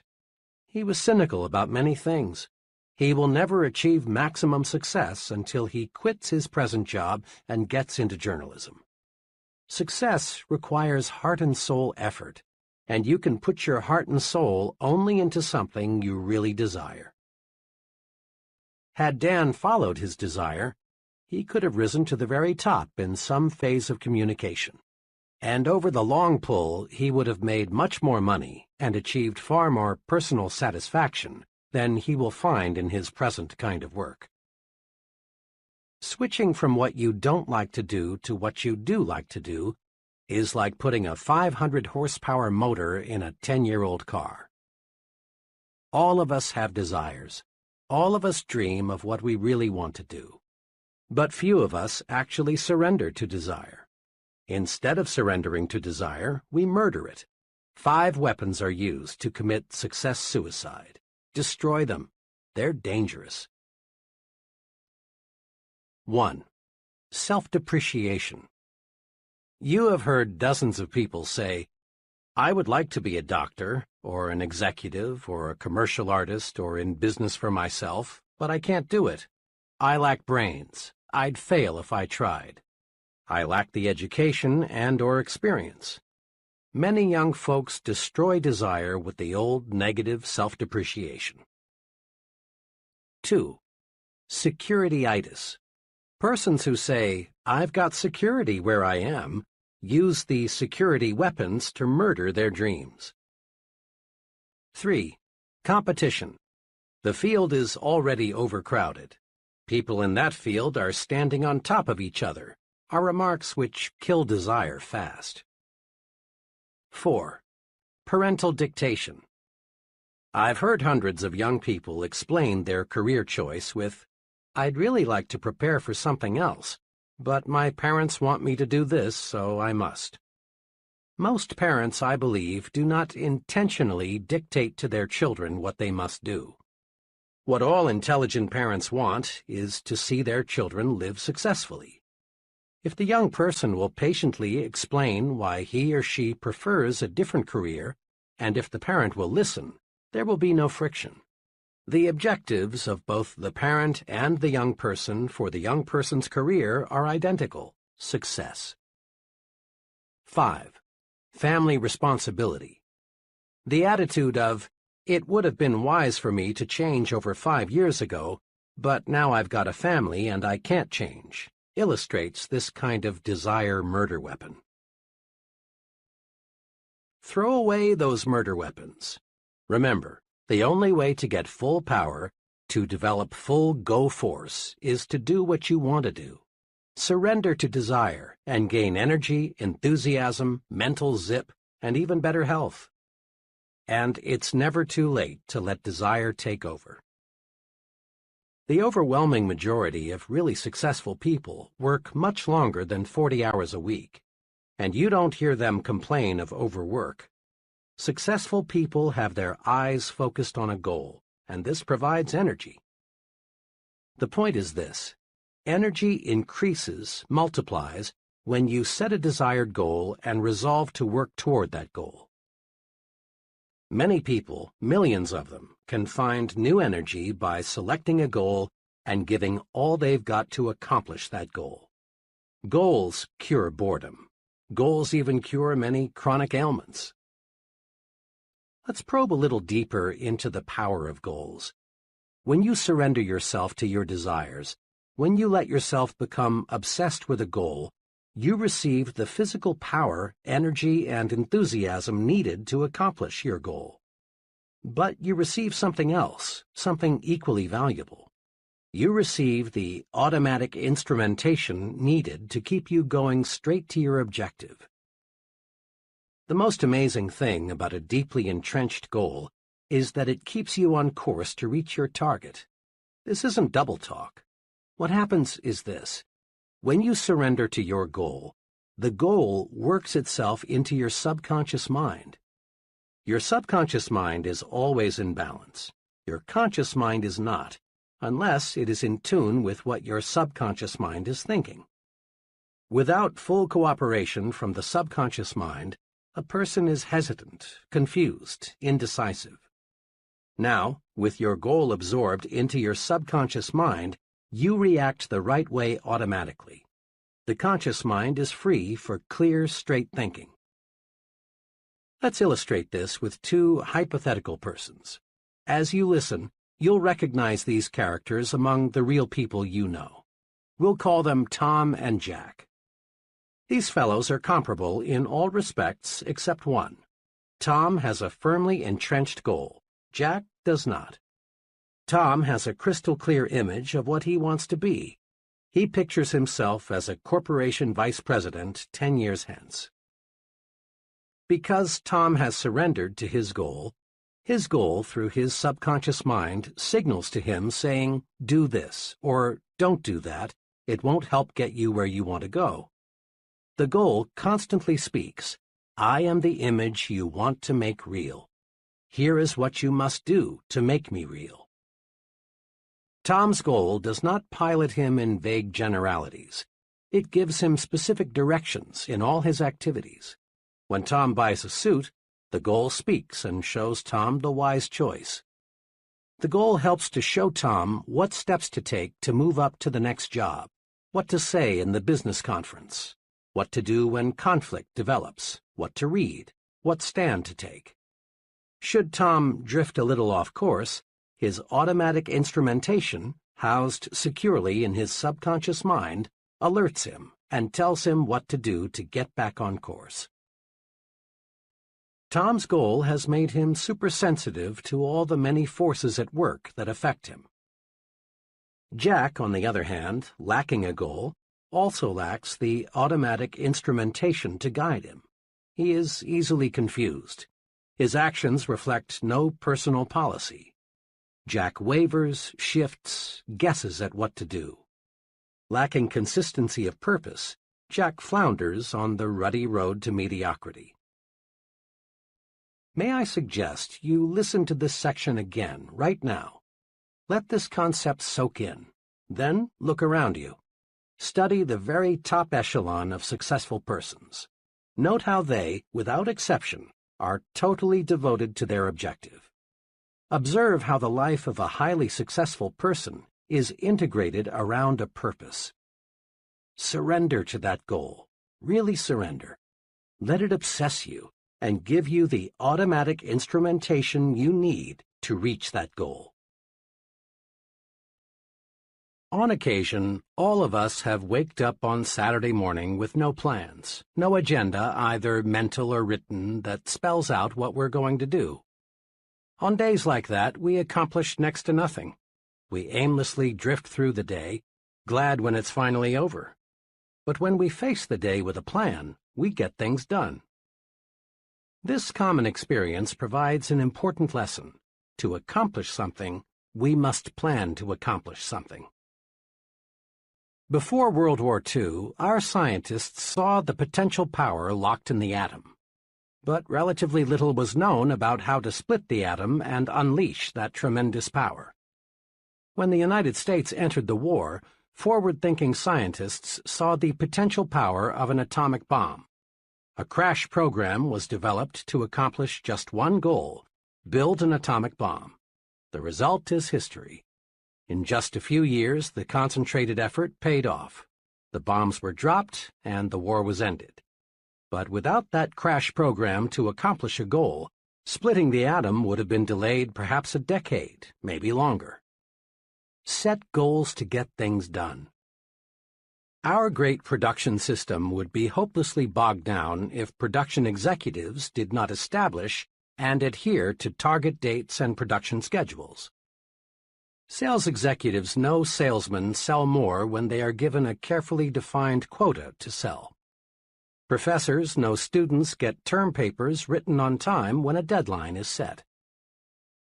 Now, as you press forward to success, set goals, deadlines, target dates, self-imposed quotas. You will accomplish only what you plan to accomplish. According to Dr. George E. Birch of the Tulane University School of Medicine, an expert in the study of human longevity, many things determine how long you will live: weight, heredity, diet, psychic tension, personal habits. But Dr. Birch says, the quickest way to the end is to retire and do nothing. Every human being must keep an interest in life just to keep living. Each of us has a choice. Retirement can be the beginning or the end. The do nothing but eat, sleep, and rock attitude is the poison yourself fast form of retirement. Most folks who regard retirement as the end of purposeful living soon find retirement is the end of life itself. With nothing to live for, no goals, people waste away fast. The other extreme, the sensible way to retire, is the I'm going to pitch right in and start fast method. One of my finest friends, Lou Gordon, has chosen this way to retire. Lou's retirement several years ago as a vice president of Atlanta's biggest bank was really commencement day for him. He established himself as a business consultant, and his pace is amazing. Now in his 60s, he serves numerous clients and is in national demand as a speaker. One of his special projects is helping to build Pi Sigma Epsilon, a young but fast-growing fraternity for professional salesmen and sales executives. Every time I see Lou, he seems younger. He's a young 30 in spirit. Few people I know of any age are reaping more from life than this senior citizen who resolved not to go out to pasture. And the Lou Gordons aren't the boring old grumps feeling sorry for themselves because they're old. Goals, intense goals, can keep a person alive when nothing else will. Mrs. D, the mother of a college friend of mine, contracted cancer when her son was only 2. To darken matters, her husband had died only 3 months before her illness was diagnosed. Her physicians offered little hope. But Mrs. D would not give up. She was determined that she would see her 2-year-old son through college by operating a small retail store left her by her husband. There were numerous surgical operations. Each time the doctors would say, just a few more months. The cancer was never cured, but those few more months stretched into 20 years. She saw her son graduated from college. 6 weeks later, she was gone. A goal, a burning desire, was powerful enough to stave off sure death for 2 decades. Use goals to live longer. No medicine in the world, and your physician will bear this out, is as powerful in bringing about long life as is the desire to do something. The person determined to achieve maximum success learns the principle that progress is made one step at a time. A house is built a brick at a time. Football games are won a play at a time. A department store grows bigger one new customer at a time. Every big accomplishment is a series of little accomplishments. Eric Sevareid, the well-known author and correspondent, reported in Reader's Digest, April 1957, that the best advice he ever received was the principle of the next mile. Here's part of what he said.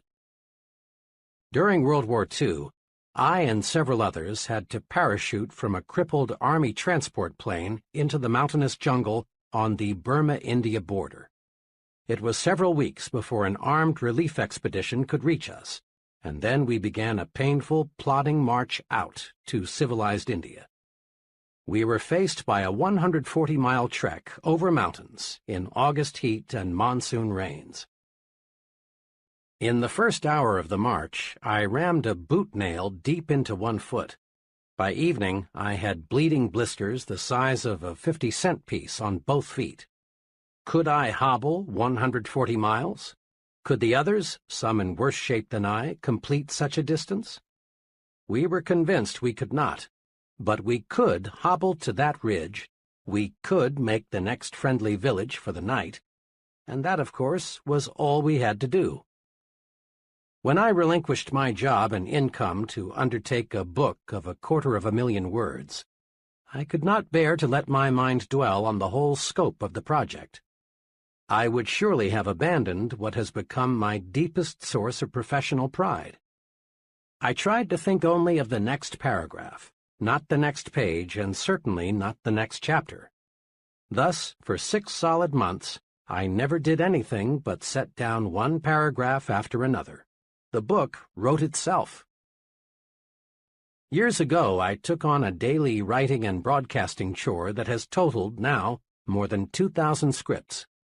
Had I been asked at the time to sign a contract to write 2,000 scripts, I would have refused in despair at the enormousness of such an undertaking. But I was only asked to write one, the next one, and that is all I have ever done. The principle of the next mile works for Eric Sevareid, and it will work for you. The step-by-step method is the only intelligent way to attain any objective. The best formula I have heard for quitting smoking, the one that has worked for more of my friends than any other, I call the hour-by-hour method. Instead of trying to reach the ultimate goal, freedom from the habit, just by resolving never to smoke again, the person resolves not to smoke for another hour.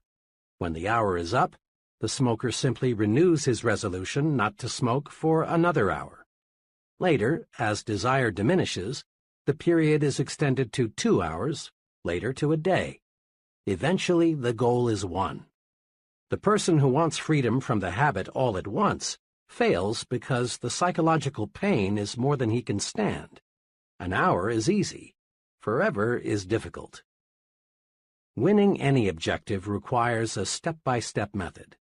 To the junior executive, each assignment, however insignificant it may appear, should be viewed as an opportunity to take one step forward. A salesman qualifies for management responsibilities one sale at a time. To the minister, each sermon; to the professor, each lecture; to the scientist, each experiment; to the business executive, each conference is an opportunity to take one step forward toward the large goal. Sometimes it appears that someone achieves success all at once. But if you check the past histories of people who seemed to arrive at the top suddenly, you'll discover a lot of solid groundwork was previously laid. And those successful people who lose fame as fast as they found it simply were phonies who had not built a solid foundation. Just as a beautiful building is created from pieces of stone, each of which in itself appears insignificant, in like manner the successful life is constructed. Do this. Start marching toward your ultimate goal by making the next task you perform, regardless of how unimportant it may seem, a step in the right direction. Commit this question to memory and use it to evaluate everything you do. Will this help take me where I want to go? If the answer is no, back off. If yes, press ahead. It's clear we do not make one big jump to success. We get there one step at a time. An excellent plan is to set monthly quotas for accomplishment. Here is a guide to help achieve these goals. Examine yourself. Decide what specific things you should do to make yourself more effective. Then, when the 30-day period is up, check your progress and build a new 30-day goal. Always keep working on the little things to get you in shape for the big things. 30-Day Improvement Guide. Between now and the next 30 days, I will A. Break these habits. Suggestions. 1. Putting off things. 2. Negative language. 3. Watching TV more than 60 minutes per day. 4. Gossip. B. Acquire these habits. Suggestions. 1. A rigid morning examination of my appearance. 2. Plan each day's work the night before. 3. Compliment people at every possible opportunity. C. Increase my value to my employer in these ways. Suggestions. 1. Do a better job of developing my subordinates. 2. Learn more about my company, what it does, and the customers it serves. 3. Make 3 specific suggestions to help my company become more efficient. D. Increase my value to my home in these ways. Suggestions. 1. Show more appreciation for the little things my wife does that I've been taking for granted. 2. Once each week, do something special with my whole family. 3. Give 1 hour each day of my undivided attention to my family. E. Sharpen my mind in these ways. Suggestions. 1. Invest 2 hours each week in reading professional magazines in my field. 2. Read 1 self-help book. 3. Make 4 new friends. 4. Spend 30 minutes daily in quiet, undisturbed thinking. Next time you see a particularly well-poised, well-groomed, clear-thinking, effective person, remind yourself that he wasn't born that way. Lots of conscious effort, invested day by day, made the person what he is. Building new positive habits and destroying old negative habits is a day-by-day process. Create your first 30-day improvement guide right now. Often, when I discuss setting goals, someone comments along these lines. I see that working toward a purpose is important, but so often things happen that upset my plans. It's true that many factors outside your control do affect your destination. There may be serious illness or death in your family, the job you're gunning for may be dissolved, you may meet with an accident. So here is a point we must fix firmly in mind. Prepare to take detours in stride. If you are driving down a road and you come to a road closed situation, you wouldn't camp there, nor would you go back home. The road closed simply means you can't go where you want to go on this road. You'd simply find another road to take you where you want to go. Observe what military leaders do. When they develop a master plan to take an objective, they also map out alternative plans. If something unforeseen happens that rules out Plan A, they switch to Plan B.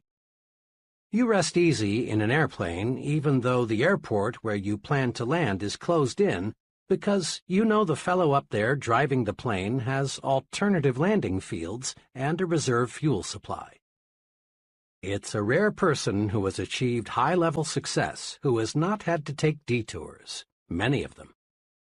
When we detour, we don't have to change our goals, we just travel a different route. You've probably heard many persons say something like, "Oh, how I wish I had bought XX stock back in 19 blank. I'd have a pile of money today." Normally, people think of investing in terms of stocks or bonds, real estate, or some other type of property. But the biggest and most rewarding kind of investment is self-investment, purchasing things that build mental power and proficiency. The progressive business knows that how strong it will be 5 years from now depends not on what it does 5 years in the future, but rather on what it does, invests, this year. Profit comes from only one source, investment. There's a lesson for each of us. To profit, to get the extra reward above a normal income in the years ahead, we must invest in ourselves. We must invest to achieve our goals. Here are 2 sound self-investments that will pay handsome profits in the years ahead. 1. Invest in education. True education is the soundest investment you can make in yourself. But let's be sure we understand what education really is. Some folks measure education by the number of years spent in school or the number of diplomas, certificates, and degrees earned. But this quantitative approach to education doesn't necessarily produce a successful person.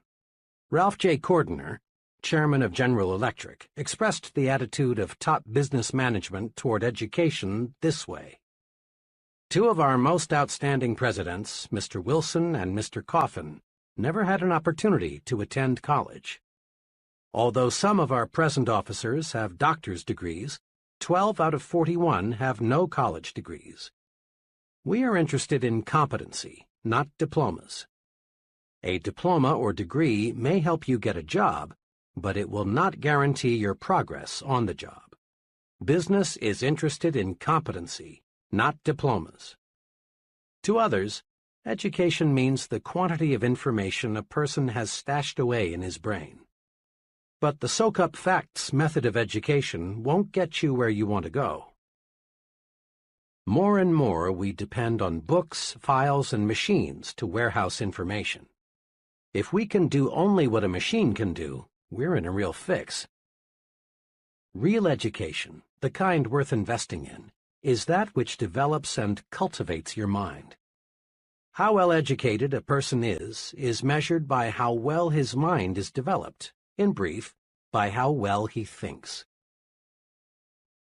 Anything that improves thinking ability is education, and you can obtain education in many ways. But the most efficient sources of education for most people are nearby colleges and universities. Education is their business. If you haven't been to college lately, you're in for some wonderful surprises. You'll be pleased at the wide course offerings available. You'll be even more pleased to discover who goes to school after work. Not the phonies, but rather really promising persons, many of whom already hold very responsible positions. In one evening class of 25 persons I conducted recently, there were an owner of a retail chain of 12 stores, 2 buyers for a national food chain, 4 graduate engineers, an Air Force colonel, and several others of similar status. Many people earn degrees in evening programs these days, but the degree, which in the final analysis is only a piece of paper, is not their primary motivation. They are going to school to build their minds, which is a sure way to invest in a better future. And make no mistake about this, education is a real bargain. A moderate investment will keep you in school one night each week for a full year. Compute the cost as a percentage of your gross income, and then ask yourself, isn't my future worth this small investment? Why not make an investment decision right now? Call it school, one night a week for life. It will keep you progressive, young, alert. It will keep you abreast of your areas of interest, and it will surround you with other people who also are going places. 2. Invest in idea starters. Education helps you mold your mind, stretch it, train it to meet new situations and solve problems. Idea starters serve a related purpose. They feed your mind, give you constructive material to think about. Where are the best sources of idea starters? There are many, but to get a steady supply of high-quality idea material, why not do this? Resolve to purchase at least one stimulating book each month and subscribe to 2 magazines or journals that stress ideas. For only a minor sum and a minimum of time, you can be tuned in to some of the best thinkers available anywhere. At a luncheon one day, I overheard one fellow say, "But it costs too much. I can't afford to take the Wall Street Journal." His companion, obviously a much more success-minded person, replied, "Well, I've found that I can't afford not to take it." Again, take your cue from the successful people. Invest in yourself. Let's take action. Now, in a quick recap, put these success-building principles to work. 1. Get a clear fix on where you want to go. Create an image of yourself 10 years from now.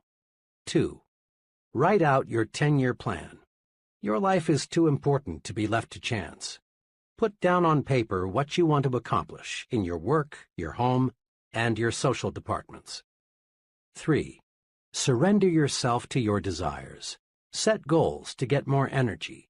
Set goals to get things done. Set goals and discover the real enjoyment of living. 4. Let your major goal be your automatic pilot. When you let your goal absorb you, you'll find yourself making the right decisions to reach your goal. 5. Achieve your goal one step at a time. Regard each task you perform, regardless of how small it may seem, as a step toward your goal. 6. Build 30-day goals. Day-by-day effort pays off. 7. Take detours in stride. A detour simply means another route. It should never mean surrendering the goal. 8. Invest in yourself. Purchase those things that build mental power and efficiency. Invest in education. Invest in idea starters. Chapter 13. How to Think Like a Leader. Remind yourself once again that you are not pulled to high levels of success. Rather, you are lifted there by those working beside and below you. Achieving high-level success requires the support and the cooperation of others. And gaining this support and cooperation of others requires leadership ability. Success and the ability to lead others, that is, getting them to do things they wouldn't do if they were not led, go hand in hand. The success-producing principles explained in the previous chapters are valuable equipment in helping you develop your leadership capacity. At this point, we want to master 4 special leadership rules or principles that can cause others to do things for us in the executive suite, in business, in social clubs, in the home, anywhere we find people. These 4 leadership rules or principles are: 1. Trade minds with the people you want to influence. 2. Think. What is the human way to handle this? 3.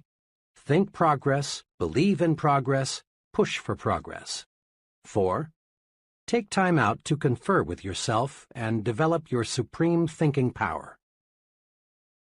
Practicing these rules produces results. Putting them to use in everyday situations takes the mystery out of that gold-plated word, leadership. Let's see how. Leadership rule number 1. Trade minds with the people you want to influence. Trading minds with the people you want to influence is a magic way to get others, friends, associates, customers, employees, to act the way you want them to act. Study these 2 case histories and see why. Ted B. worked as a television copywriter and director for a large advertising agency. When the agency obtained a new account, a children's shoe manufacturer, Ted was assigned responsibility for developing several TV commercials. A month or so after the campaign had been launched, it became clear that the advertising was doing little or nothing to increase product movement in retail outlets. Attention was focused on the TV commercials because in most cities only television advertising was used. Through research of television viewers, they found that about 4% of the people thought it was simply a great commercial, one of the best, these 4% said. The remaining 96% were either indifferent to the commercials or, in plain language, thought they smelled. Hundreds of comments like these were volunteered. It's wacky. The rhythm sounds like a New Orleans band at 3 a.m. My kids like to watch most TV commercials, but when that shoe thing comes on, they go to the bathroom or refrigerator. I think it's too uppity up. Seems to me someone's trying to be too clever. Something especially interesting turned up when all the interviews were put together and analyzed. The 4% who liked the commercial were people pretty much like Ted in terms of income, education, sophistication, and interests. The remaining 96% were definitely in a different socioeconomic class. Ted's commercials, which cost a lot of money, flopped because Ted thought only of his own interests. He had prepared the commercials thinking of the way he buys shoes, not the way the great majority buys shoes. He developed commercials that pleased him personally, not commercials that pleased the great bulk of the people. The results would have been much different had Ted projected himself into the minds of the masses of ordinary people and asked himself 2 questions. If I were a parent, what kind of a commercial would make me want to buy those shoes? If I were a child, what kind of a commercial would make me go tell my mom or dad that I want those shoes? Why Joan Failed in Retailing. Joan is an intelligent, well-educated, attractive girl of 24. Fresh from college, Joan got a job as an assistant buyer in ready-to-wear goods at a low to medium-priced department store. She came highly recommended. Joan has ambition, talent, and enthusiasm, one letter read. She is certain to succeed in a big way. But Joan did not succeed in a big way. Joan lasted only 8 months and then quit retailing for other work. I knew her buyer well, and one day I asked him what happened. "Joan is a fine girl, and she has many fine qualities," he said. "But she had one major limitation." "What was that?" I asked. "Well, Joan was forever buying merchandise that she liked, but most of our customers didn't. She selected styles, colors, materials, and prices she liked without putting herself in the shoes of the people who shop here. When I'd suggest to her that maybe a certain line wasn't right for us, she'd say, 'Oh, they'll love this. I do. I think this will move fast.'" Joan had been brought up in a well-to-do home. She had been educated to want quality. Price was not important to her. Joan just couldn't see clothing through the eyes of low to middle-income people. So the merchandise she bought just wasn't suitable.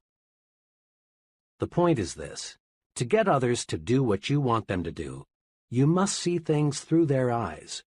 When you trade minds, the secret of how to influence other people effectively shows up. A very successful salesman friend told me he spends a lot of time anticipating how prospects will react to his presentation before he gives it. Trading minds with the audience helps the speaker design a more interesting, harder-hitting talk. Trading minds with employees helps the supervisor provide more effective, better-received instructions. A young credit executive explained to me how this technique worked for him.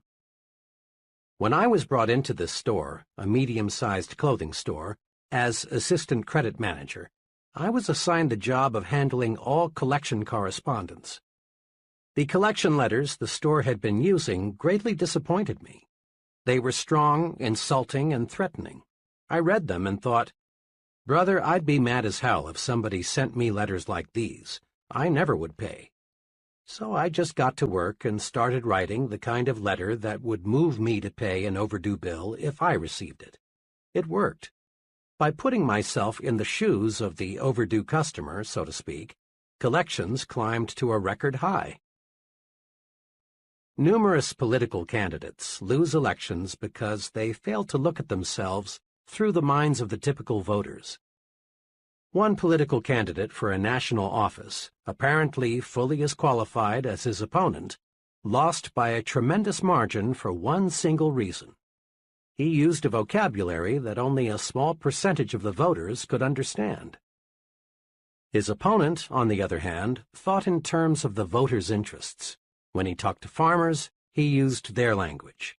When he spoke to factory workers, he used words they were easily familiar with.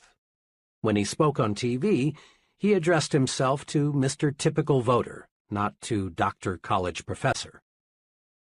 Keep this question in mind. What would I think of this if I exchanged places with the other person? It paves the way to more successful action. Thinking of the interests of the people we want to influence is an excellent thought rule in every situation. A few years ago, a small electronics manufacturer developed a fuse that would never blow out. The manufacturer priced the product to sell for $1.25 and then retained an advertising agency to promote it. The account executive placed in charge of the advertising immediately became intensely enthusiastic. His plan was to blanket the country with mass advertising on TV, radio, and newspapers. "This is it," he said. "We'll sell 10 million the first year." His advisors tried to caution him, explaining that fuses are not a popular item, they have no romantic appeal, and people want to get by as cheaply as possible when they buy fuses. "Why not," the advisors said, "use selected magazines and sell it to the high-income levels?" They were overruled, and the mass campaign was underway, only to be called off in 6 weeks because of disappointing results. The trouble was this. The advertising executive looked at the high-priced fuses with his eyes, the eyes of a high-income person. He failed to see the product through the eyes of the mass-market income levels. Had he put himself in their position, he would have seen the wisdom of directing the promotion toward the upper-income groups, and the account would have been saved. Develop your power to trade minds with the people you want to influence. The following exercises will help. Practice trading minds exercises. Situation: giving someone work instructions. For best results, ask yourself, looking at this from the viewpoint of someone who is new to this, have I made myself clear? Situation: writing an advertisement. For best results, ask yourself, if I were a typical prospective buyer, how would I react to this ad? Situation: telephone manners. For best results, ask yourself, if I were the other person, what would I think of my telephone voice and manners? Situation: gift. For best results, ask yourself, is this gift something I would like, or is it something he will like? Often there is an enormous difference. Situation: the way I give orders. For best results, ask yourself, would I like to carry out orders if they were given to me the way I give them to others? Situation: child discipline. For best results, ask yourself, if I were the child, considering his age, experience, and emotions, how would I react to this discipline? Situation: my appearance. For best results, ask yourself, what would I think of my superior if he were dressed like me? Situation: preparing a speech. For best results, ask yourself, considering the background and interests of the audience, what would I think of this remark? Situation: entertainment. For best results, ask yourself, if I were my guests, what kinds of food, music, and entertainment would I like best? Put the trading minds principle to work for you. 1. Consider the other person's situation. Put yourself in his shoes, so to speak. Remember, his interests, income, intelligence, and background may differ considerably from yours. 2. Now ask yourself, if I were in his situation, how would I react to this? Whatever it is you want him to do. 3. Then take the action that would move you if you were the other person. Leadership rule number 2. Think. What is the human way to handle this? People use different approaches to leadership situations. One approach is to assume the position of a dictator. The dictator makes all decisions without consulting those affected. He refuses to hear his subordinate's side of a question because, deep down perhaps, he's afraid the subordinate might be right, and this would cause him to lose face. Dictators don't last long. Employees may fake loyalty for a while, but unrest soon develops. Some of the best employees leave, and those remaining get together and plot against the tyrant. The result is that the organization ceases to function smoothly. This puts the dictator in a bad light with his superior. A second leadership technique is the cold, mechanical, I'm a rule-book operator approach. The fellow using this approach handles everything exactly according to the book.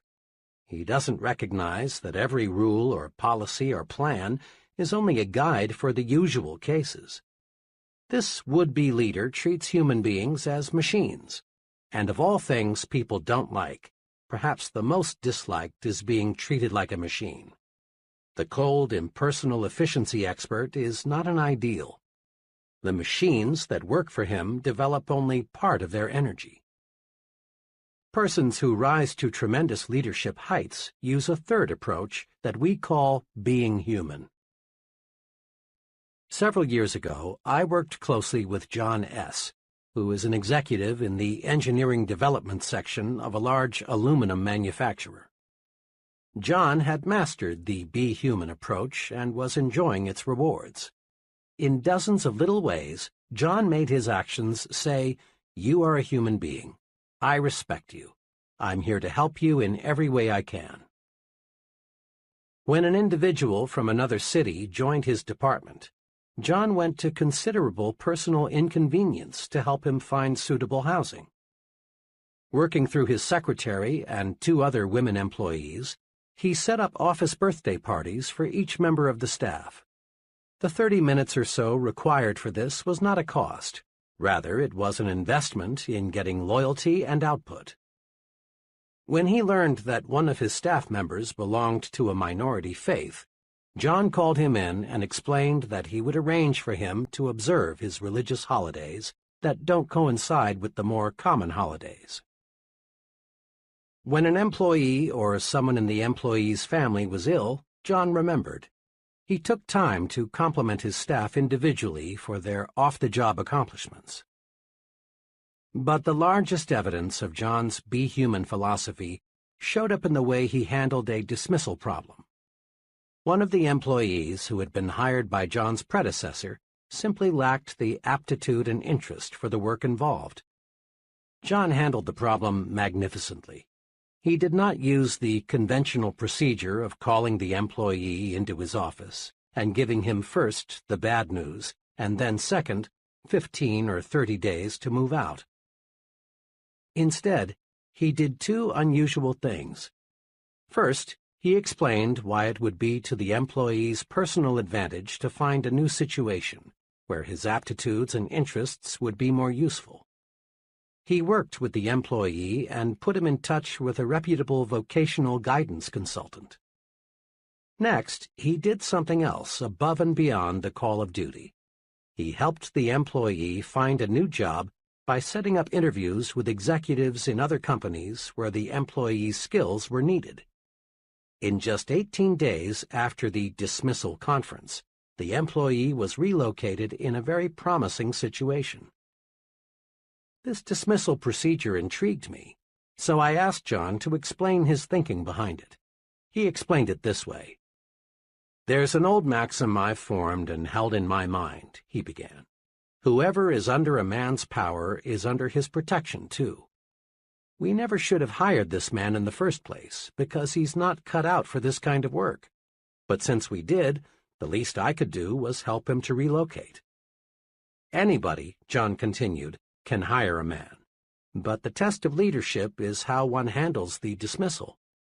By helping that employee relocate before he left us, built up a feeling of job security in everyone in my department.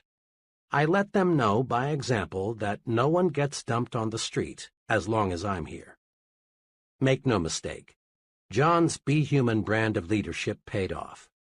There were no secret gossip sessions about John. He received unquestioned loyalty and support.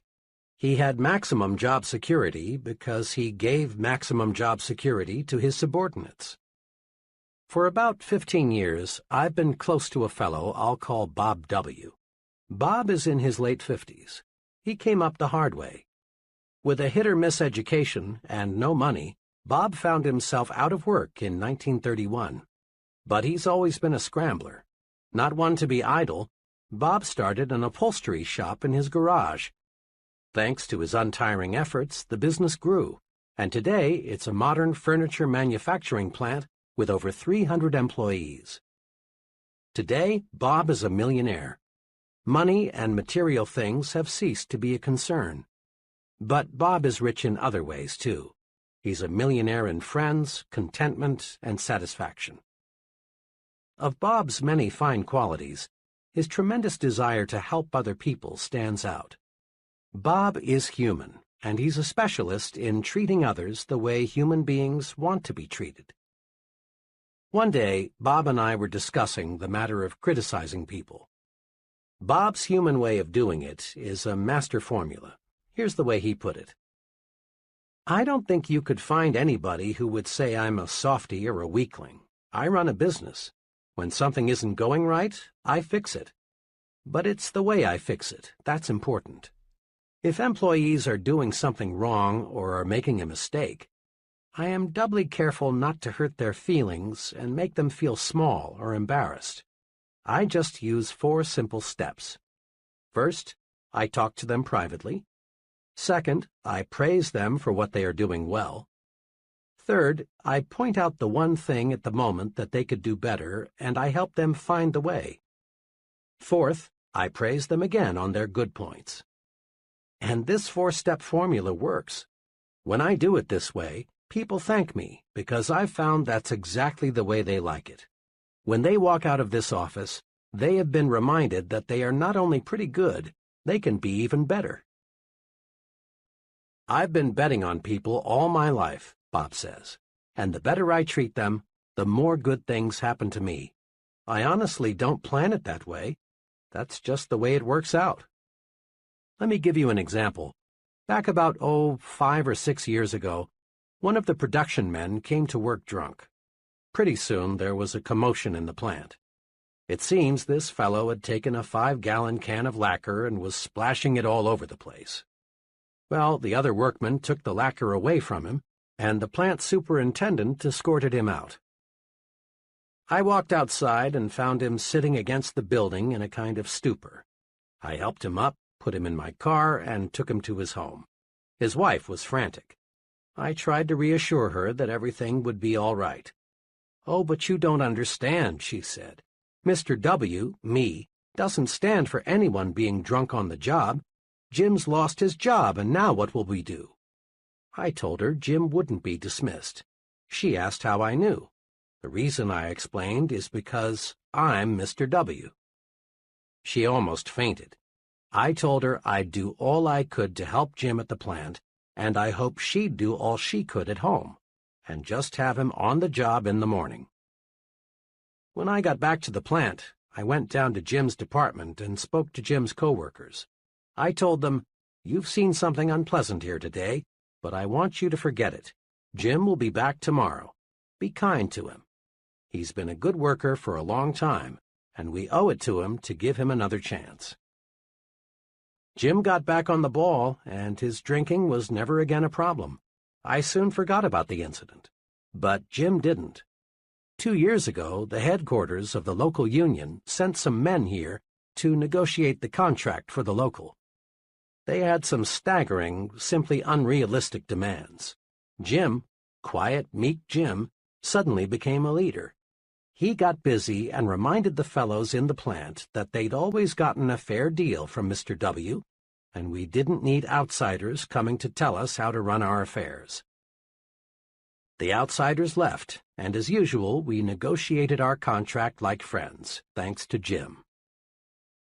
Here are 2 ways to use the Be Human approach to make you a better leader. First, each time you face a difficult matter involving people, ask yourself, what is the human way to handle this? Ponder over this question when there is a disagreement among your subordinates, or when an employee creates a problem. Remember Bob W.'s formula for helping others correct their mistakes. Avoid sarcasm. Avoid being cynical. Avoid taking people down a peg or two. Avoid putting others in their place. Ask, what is the human way to deal with people? It always pays. Sometimes sooner, sometimes later, but it always pays. A second way to profit from the Be Human rule is to let your actions show you put people first. Show interest in your subordinates' off-the-job accomplishments. Treat everyone with dignity. Remind yourself that the primary purpose in life is to enjoy it. As a general rule, the more interest you show in a person, the more he will produce for you. And his production is what carries you forward to greater and greater success. Praise your subordinates to your supervisor by putting in plugs for them at every opportunity. It's an old American custom to admire the fellow who's on the side of the little man. Your subordinates will appreciate your plugs, and their loyalty to you will grow. And do not fear that this will lower your own importance in the eyes of your supervisor. Rather, a man big enough to be humble appears more confident than the insecure man who feels compelled to call attention to his accomplishments. A little modesty goes a long way. Praise your subordinates personally at every opportunity. Praise them for their cooperation. Praise them for every extra effort they put forth. Praise is the greatest single incentive you can give people, and it costs you nothing. Besides, a write-in vote has often overthrown a powerful known candidate. You never know when your subordinates can do you a turn by coming to your defense. Practice praising people. Rub people the right way. Be human. Leadership rule number 3. Think progress, believe in progress, push for progress.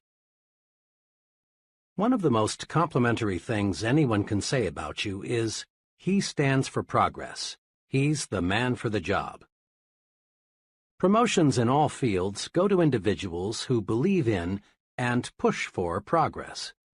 Leaders, real leaders, are in short supply.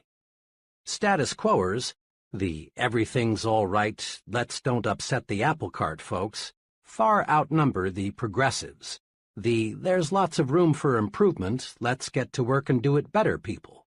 Join the leadership elite. Develop a forward look. There are 2 special things you can do to develop your progressive outlook. 1. Think improvement in everything you do. 2. Think high standards in everything you do. Several months ago, the president of a medium-sized company asked me to help him make an important decision. This executive had built the business by himself and had been functioning as sales manager. Now, with 7 salesmen employed, he decided his next step was to promote one of his salesmen to the job of sales manager. He narrowed the choice down to 3, all of whom were about equal in experience and sales performance. My assignment was to spend one day in the field with each man and then report my views on which fellow seemed to be best qualified to lead the group. Each man was told that a consultant would visit him to discuss the overall marketing program. For obvious reasons, they were not told the specific purpose of my visit. 2 of the men reacted pretty much the same way. Both were uncomfortable with me. They seemed to sense that I was there to change things. Each of these men was a real defender of the status quo. Both approved of the way everything was being done. I raised questions about how the territories were laid out, the compensation program, the sales promotional material, every facet of the marketing effort. But on all points, the response was always, everything is okay. On specific points, these 2 men explained why the present way couldn't and shouldn't be changed. Summed up, both men wanted the status quo to remain the status quo. One of them said to me as he dropped me by my hotel, "I don't know exactly why you spent the day with me, but tell Mr. M for me that everything is okay as is. Don't go refiguring anything." The 3rd man was wonderfully different.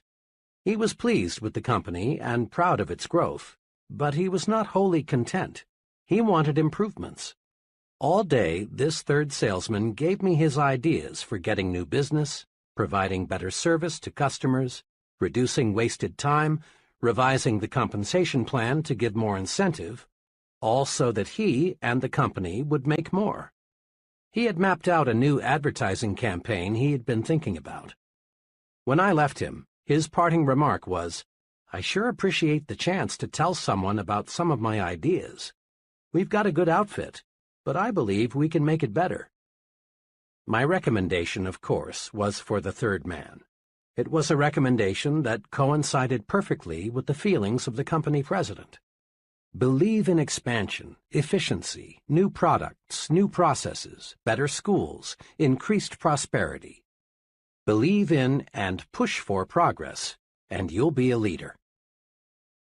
As a youngster, I had an opportunity to see how the different thinking of 2 leaders can make an amazing difference in the performance of followers. I attended a country elementary school, 8 grades, 1 teacher, and 40 children all jammed together inside 4 brick walls. A new teacher was always a big deal. Led by the big boys, the 7th and 8th graders, the pupils set out to see how much they could get away with.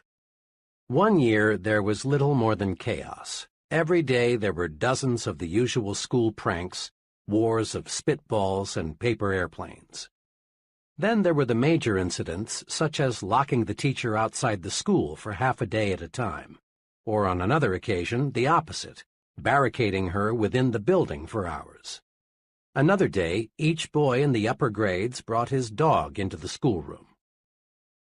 Let me add that these children were not delinquents. Stealing, physical violence, and deliberate harm were not their objectives. They were healthy kids conditioned by vigorous rural living and needing an outlet for their tremendous pent-up energies and ingenuities. Well, the teacher somehow managed to stay with the school until the end of that year. To no one's surprise, there was a new teacher the following September. The new teacher extracted strikingly different performance from the children. She appealed to their personal pride and sense of respect. She encouraged them to develop judgment. Each child was assigned a specific responsibility, like washing blackboards or cleaning erasers, or practicing paper grading for the younger grades. The new teacher found creative ways to use the energy that had been so misdirected a few months before. Her educational program was centered on building character. Why did the children act like young devils one year and like young angels the next? The difference was the leader, their teacher. In all honesty, we cannot blame the kids for playing pranks an entire school year. In each instance, the teacher set the pace. The first teacher, deep down, didn't care whether the children made progress. She set no goals for the children. She didn't encourage them. She couldn't control her temper. She didn't like teaching, so the pupils didn't like learning. But the second teacher had high, positive standards. She sincerely liked the children and wanted them to accomplish much. She considered each one as an individual. She obtained discipline easily because, in everything she did, she was well disciplined. And in each case, the pupils adjusted their conduct to fit the examples set by the teachers.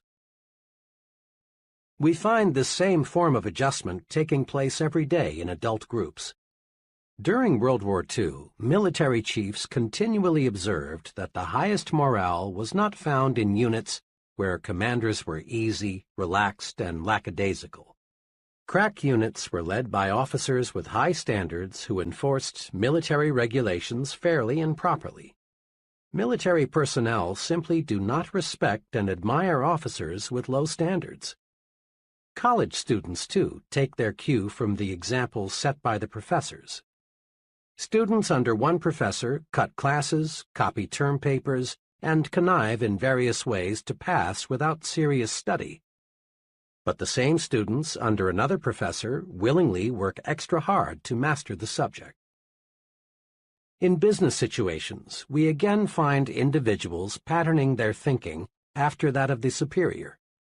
Study a group of employees closely. Observe their habits, mannerisms, attitudes toward the company, ethics, self-control. Then compare what you find with the behavior of their superior, and you discover amazing similarities. Every year, many corporations that have grown sluggish and are headed downward are rebuilt. And how? By changing a handful of executives at the top. Companies, and colleges, and churches, and clubs, and unions, and all other types of organizations are successfully rebuilt from the top down, not from the bottom up. Change the thinking at the top, and you automatically change the thinking at the bottom. Remember this: when you take over the leadership of a group, the persons in that group immediately begin to adjust themselves to the standards you set. This is most noticeable during the first few weeks. Their big concern is to clue you in, zero you in, find out what you expect of them.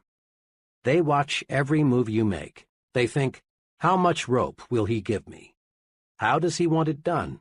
What does it take to please him? What will he say if I do this or that? Once they know, they act accordingly. Check the example you set. Use this old but ever-accurate quatrain as a guide.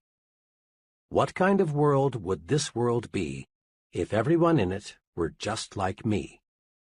To add meaning to this self-imposed test, substitute the word company for world, so it reads, "What kind of company would this company be if everyone in it were just like me?"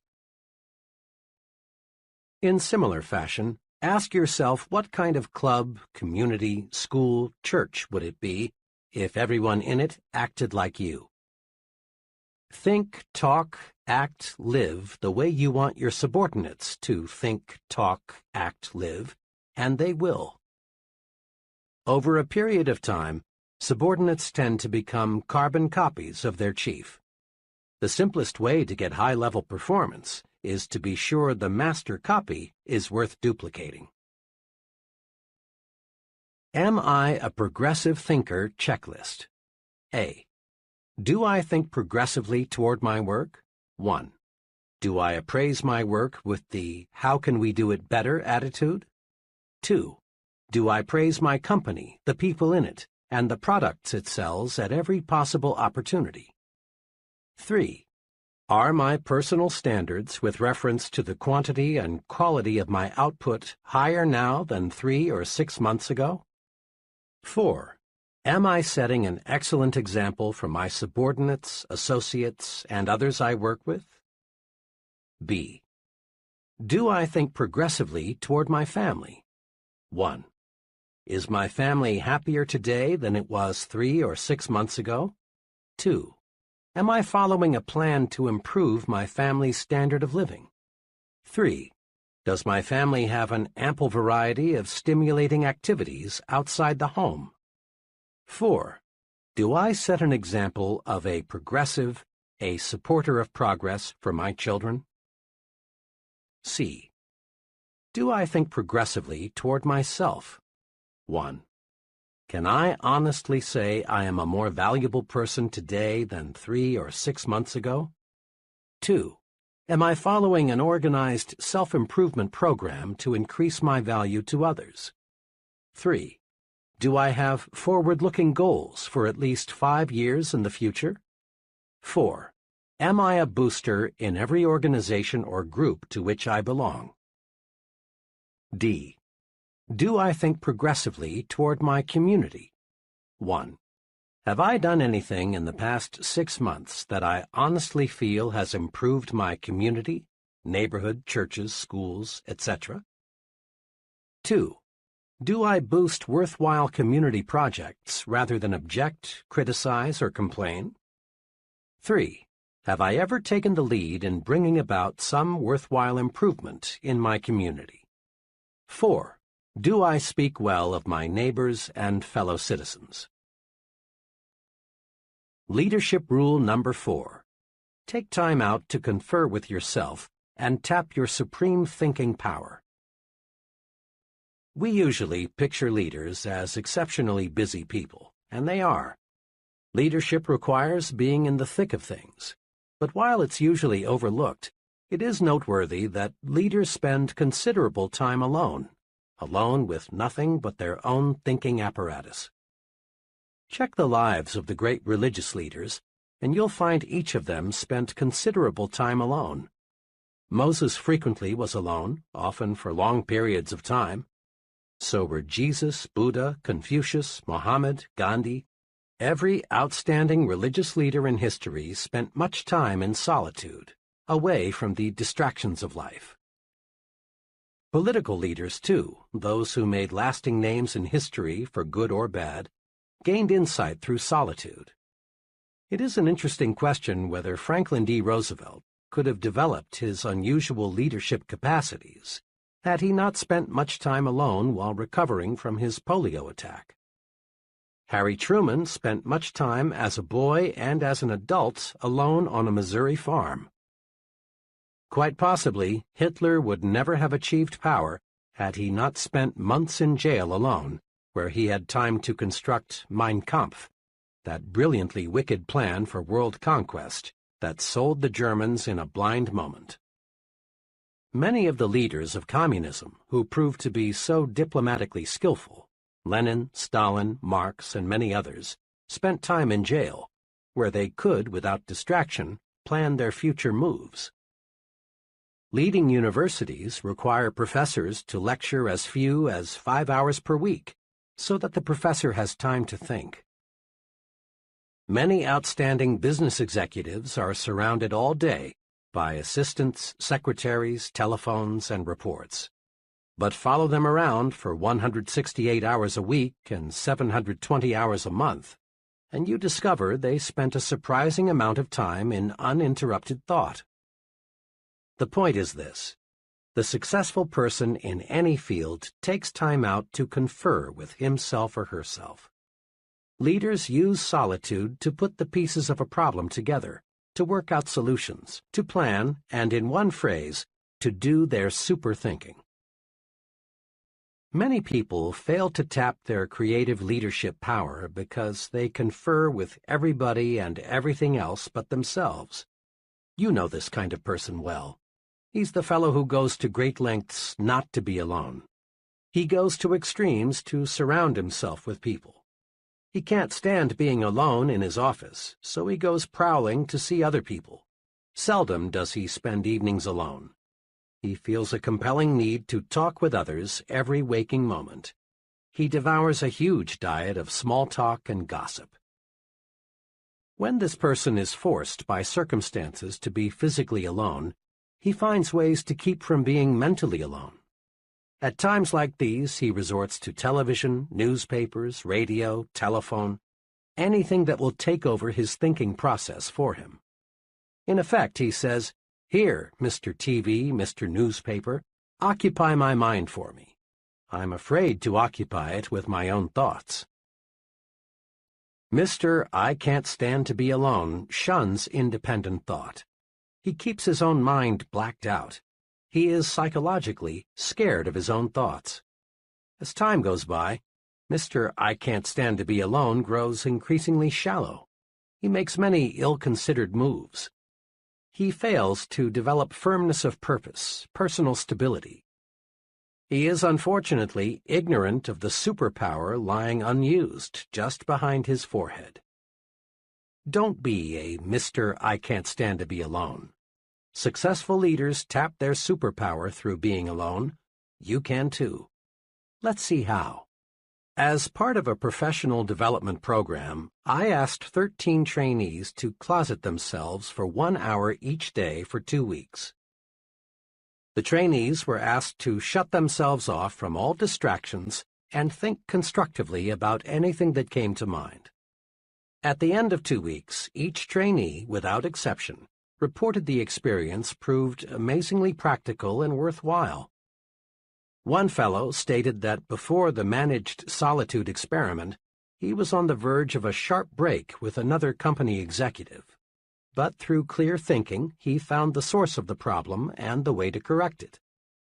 Others reported that they solved problems relating to such varied things as changing jobs, marriage difficulties, buying a home, and selecting a college for a teenage child. Each trainee enthusiastically reported that he had gained a much better understanding of himself, his strengths and weaknesses, than he had ever had before. The trainees also discovered something else that is tremendously significant. They discovered that decisions and observations made alone in managed solitude have an uncanny way of being 100% right. The trainees discovered that when the fog is lifted, the right choice becomes crystal clear. Managed solitude pays off. One day recently, an associate of mine reversed her stand completely on a troublesome issue. I was curious to know why she had switched her thinking, since the problem was very basic. Her answer went like this: "Well, I haven't been at all clear in my mind as to what we should do. So I got up at 3:30 this morning, fixed a cup of coffee, and just sat on the sofa and thought until 7 a.m.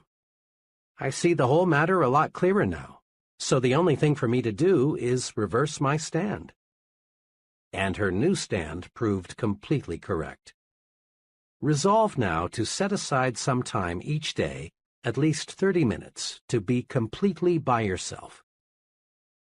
Perhaps early in the morning, before anyone else is stirring about, would be best for you. or perhaps late in the evening would be a better time. The important thing is to select a time when your mind is fresh and when you can be free from distractions. You can use this time to do two types of thinking, directed and undirected. To do directed thinking, review the major problem facing you. In solitude, your mind will study the problem objectively and lead you to the right answer. To do undirected thinking, just let your mind select what it wishes to think about. In moments like these, your subconscious mind taps your memory bank, which in turn feeds your conscious mind. Undirected thinking is very helpful in doing self-evaluation. It helps you get down to the very basic matters, like, how can I do better? What should be my next move? Remember, the main job of the leader is thinking, and the best preparation for leadership is thinking. Spend some time in managed solitude every day and think yourself to success. Summary. To be a more effective leader, put these 4 leadership principles to work. 1. Trade minds with the people you want to influence. It's easy to get others to do what you want them to do if you'll see things through their eyes.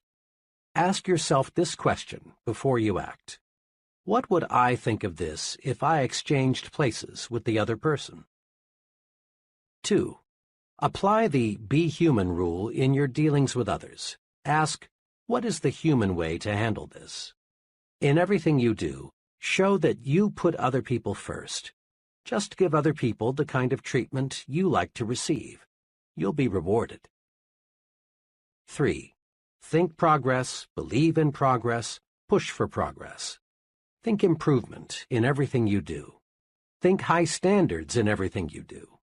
Over a period of time, subordinates tend to become carbon copies of their chief. Be sure the master copy is worth duplicating. Make this a personal resolution. At home, at work, in community life, if it's progress, I'm for it. 4. Take time out to confer with yourself and tap your supreme thinking power. Managed solitude pays off. Use it to release your creative power. Use it to find solutions to personal and business problems. So spend some time alone every day just for thinking. Use the thinking technique all great leaders use. Confer with yourself. How to use the magic of thinking big in life's most crucial situations. There is magic in thinking big, but it is so easy to forget. When you hit some rough spots, there is danger that your thinking will shrink in size, and when it does, you lose. Here are some brief guides for staying big when you're tempted to use the small approach. Perhaps you'll want to put these guides on small cards for even handier reference. A. When little people try to drive you down, think big. To be sure, there are some people who want you to lose, to experience misfortune, to be reprimanded. But these people can't hurt you if you'll remember 3 things. 1. You win when you refuse to fight petty people. Fighting little people reduces you to their size. Stay big. 2. Expect to be sniped at. It's proof you're growing. 3. Remind yourself that snipers are psychologically sick. Be big. Feel sorry for them. Think big enough to be immune to the attacks of petty people. B. When that "I haven't got what it takes" feeling creeps up on you, think big. Remember, if you think you are weak, you are. If you think you're inadequate, you are. If you think you're second class, you are. Whip that natural tendency to sell yourself short with these tools. 1. Look important. It helps you think important. How you look on the outside has a lot to do with how you feel on the inside. 2. Concentrate on your assets. Build a sell yourself to yourself commercial and use it. Learn to supercharge yourself. Know your positive self. 3. Put other people in proper perspective. The other person is just another human being, so why be afraid of him? Think big enough to see how good you really are. C. When an argument or quarrel seems inevitable, think big. Successfully resist the temptation to argue and quarrel by 1. Asking yourself, honestly now, is this thing really important enough to argue about? 2. Reminding yourself you never gain anything from an argument, but you always lose something. Think big enough to see that quarrels, arguments, feuds, and fusses will never help you get where you want to go. D. When you feel defeated, think big. It is not possible to achieve large success without hardships and setbacks, but it is possible to live the rest of your life without defeat. Big thinkers react to setbacks this way. 1. Regard the setback as a lesson. Research it. Use it to propel you forward. Salvage something from every setback. 2. Blend persistence with experimentation. Back off and start afresh with a new approach. Think big enough to see that defeat is a state of mind, nothing more. E. When romance starts to slip, think big.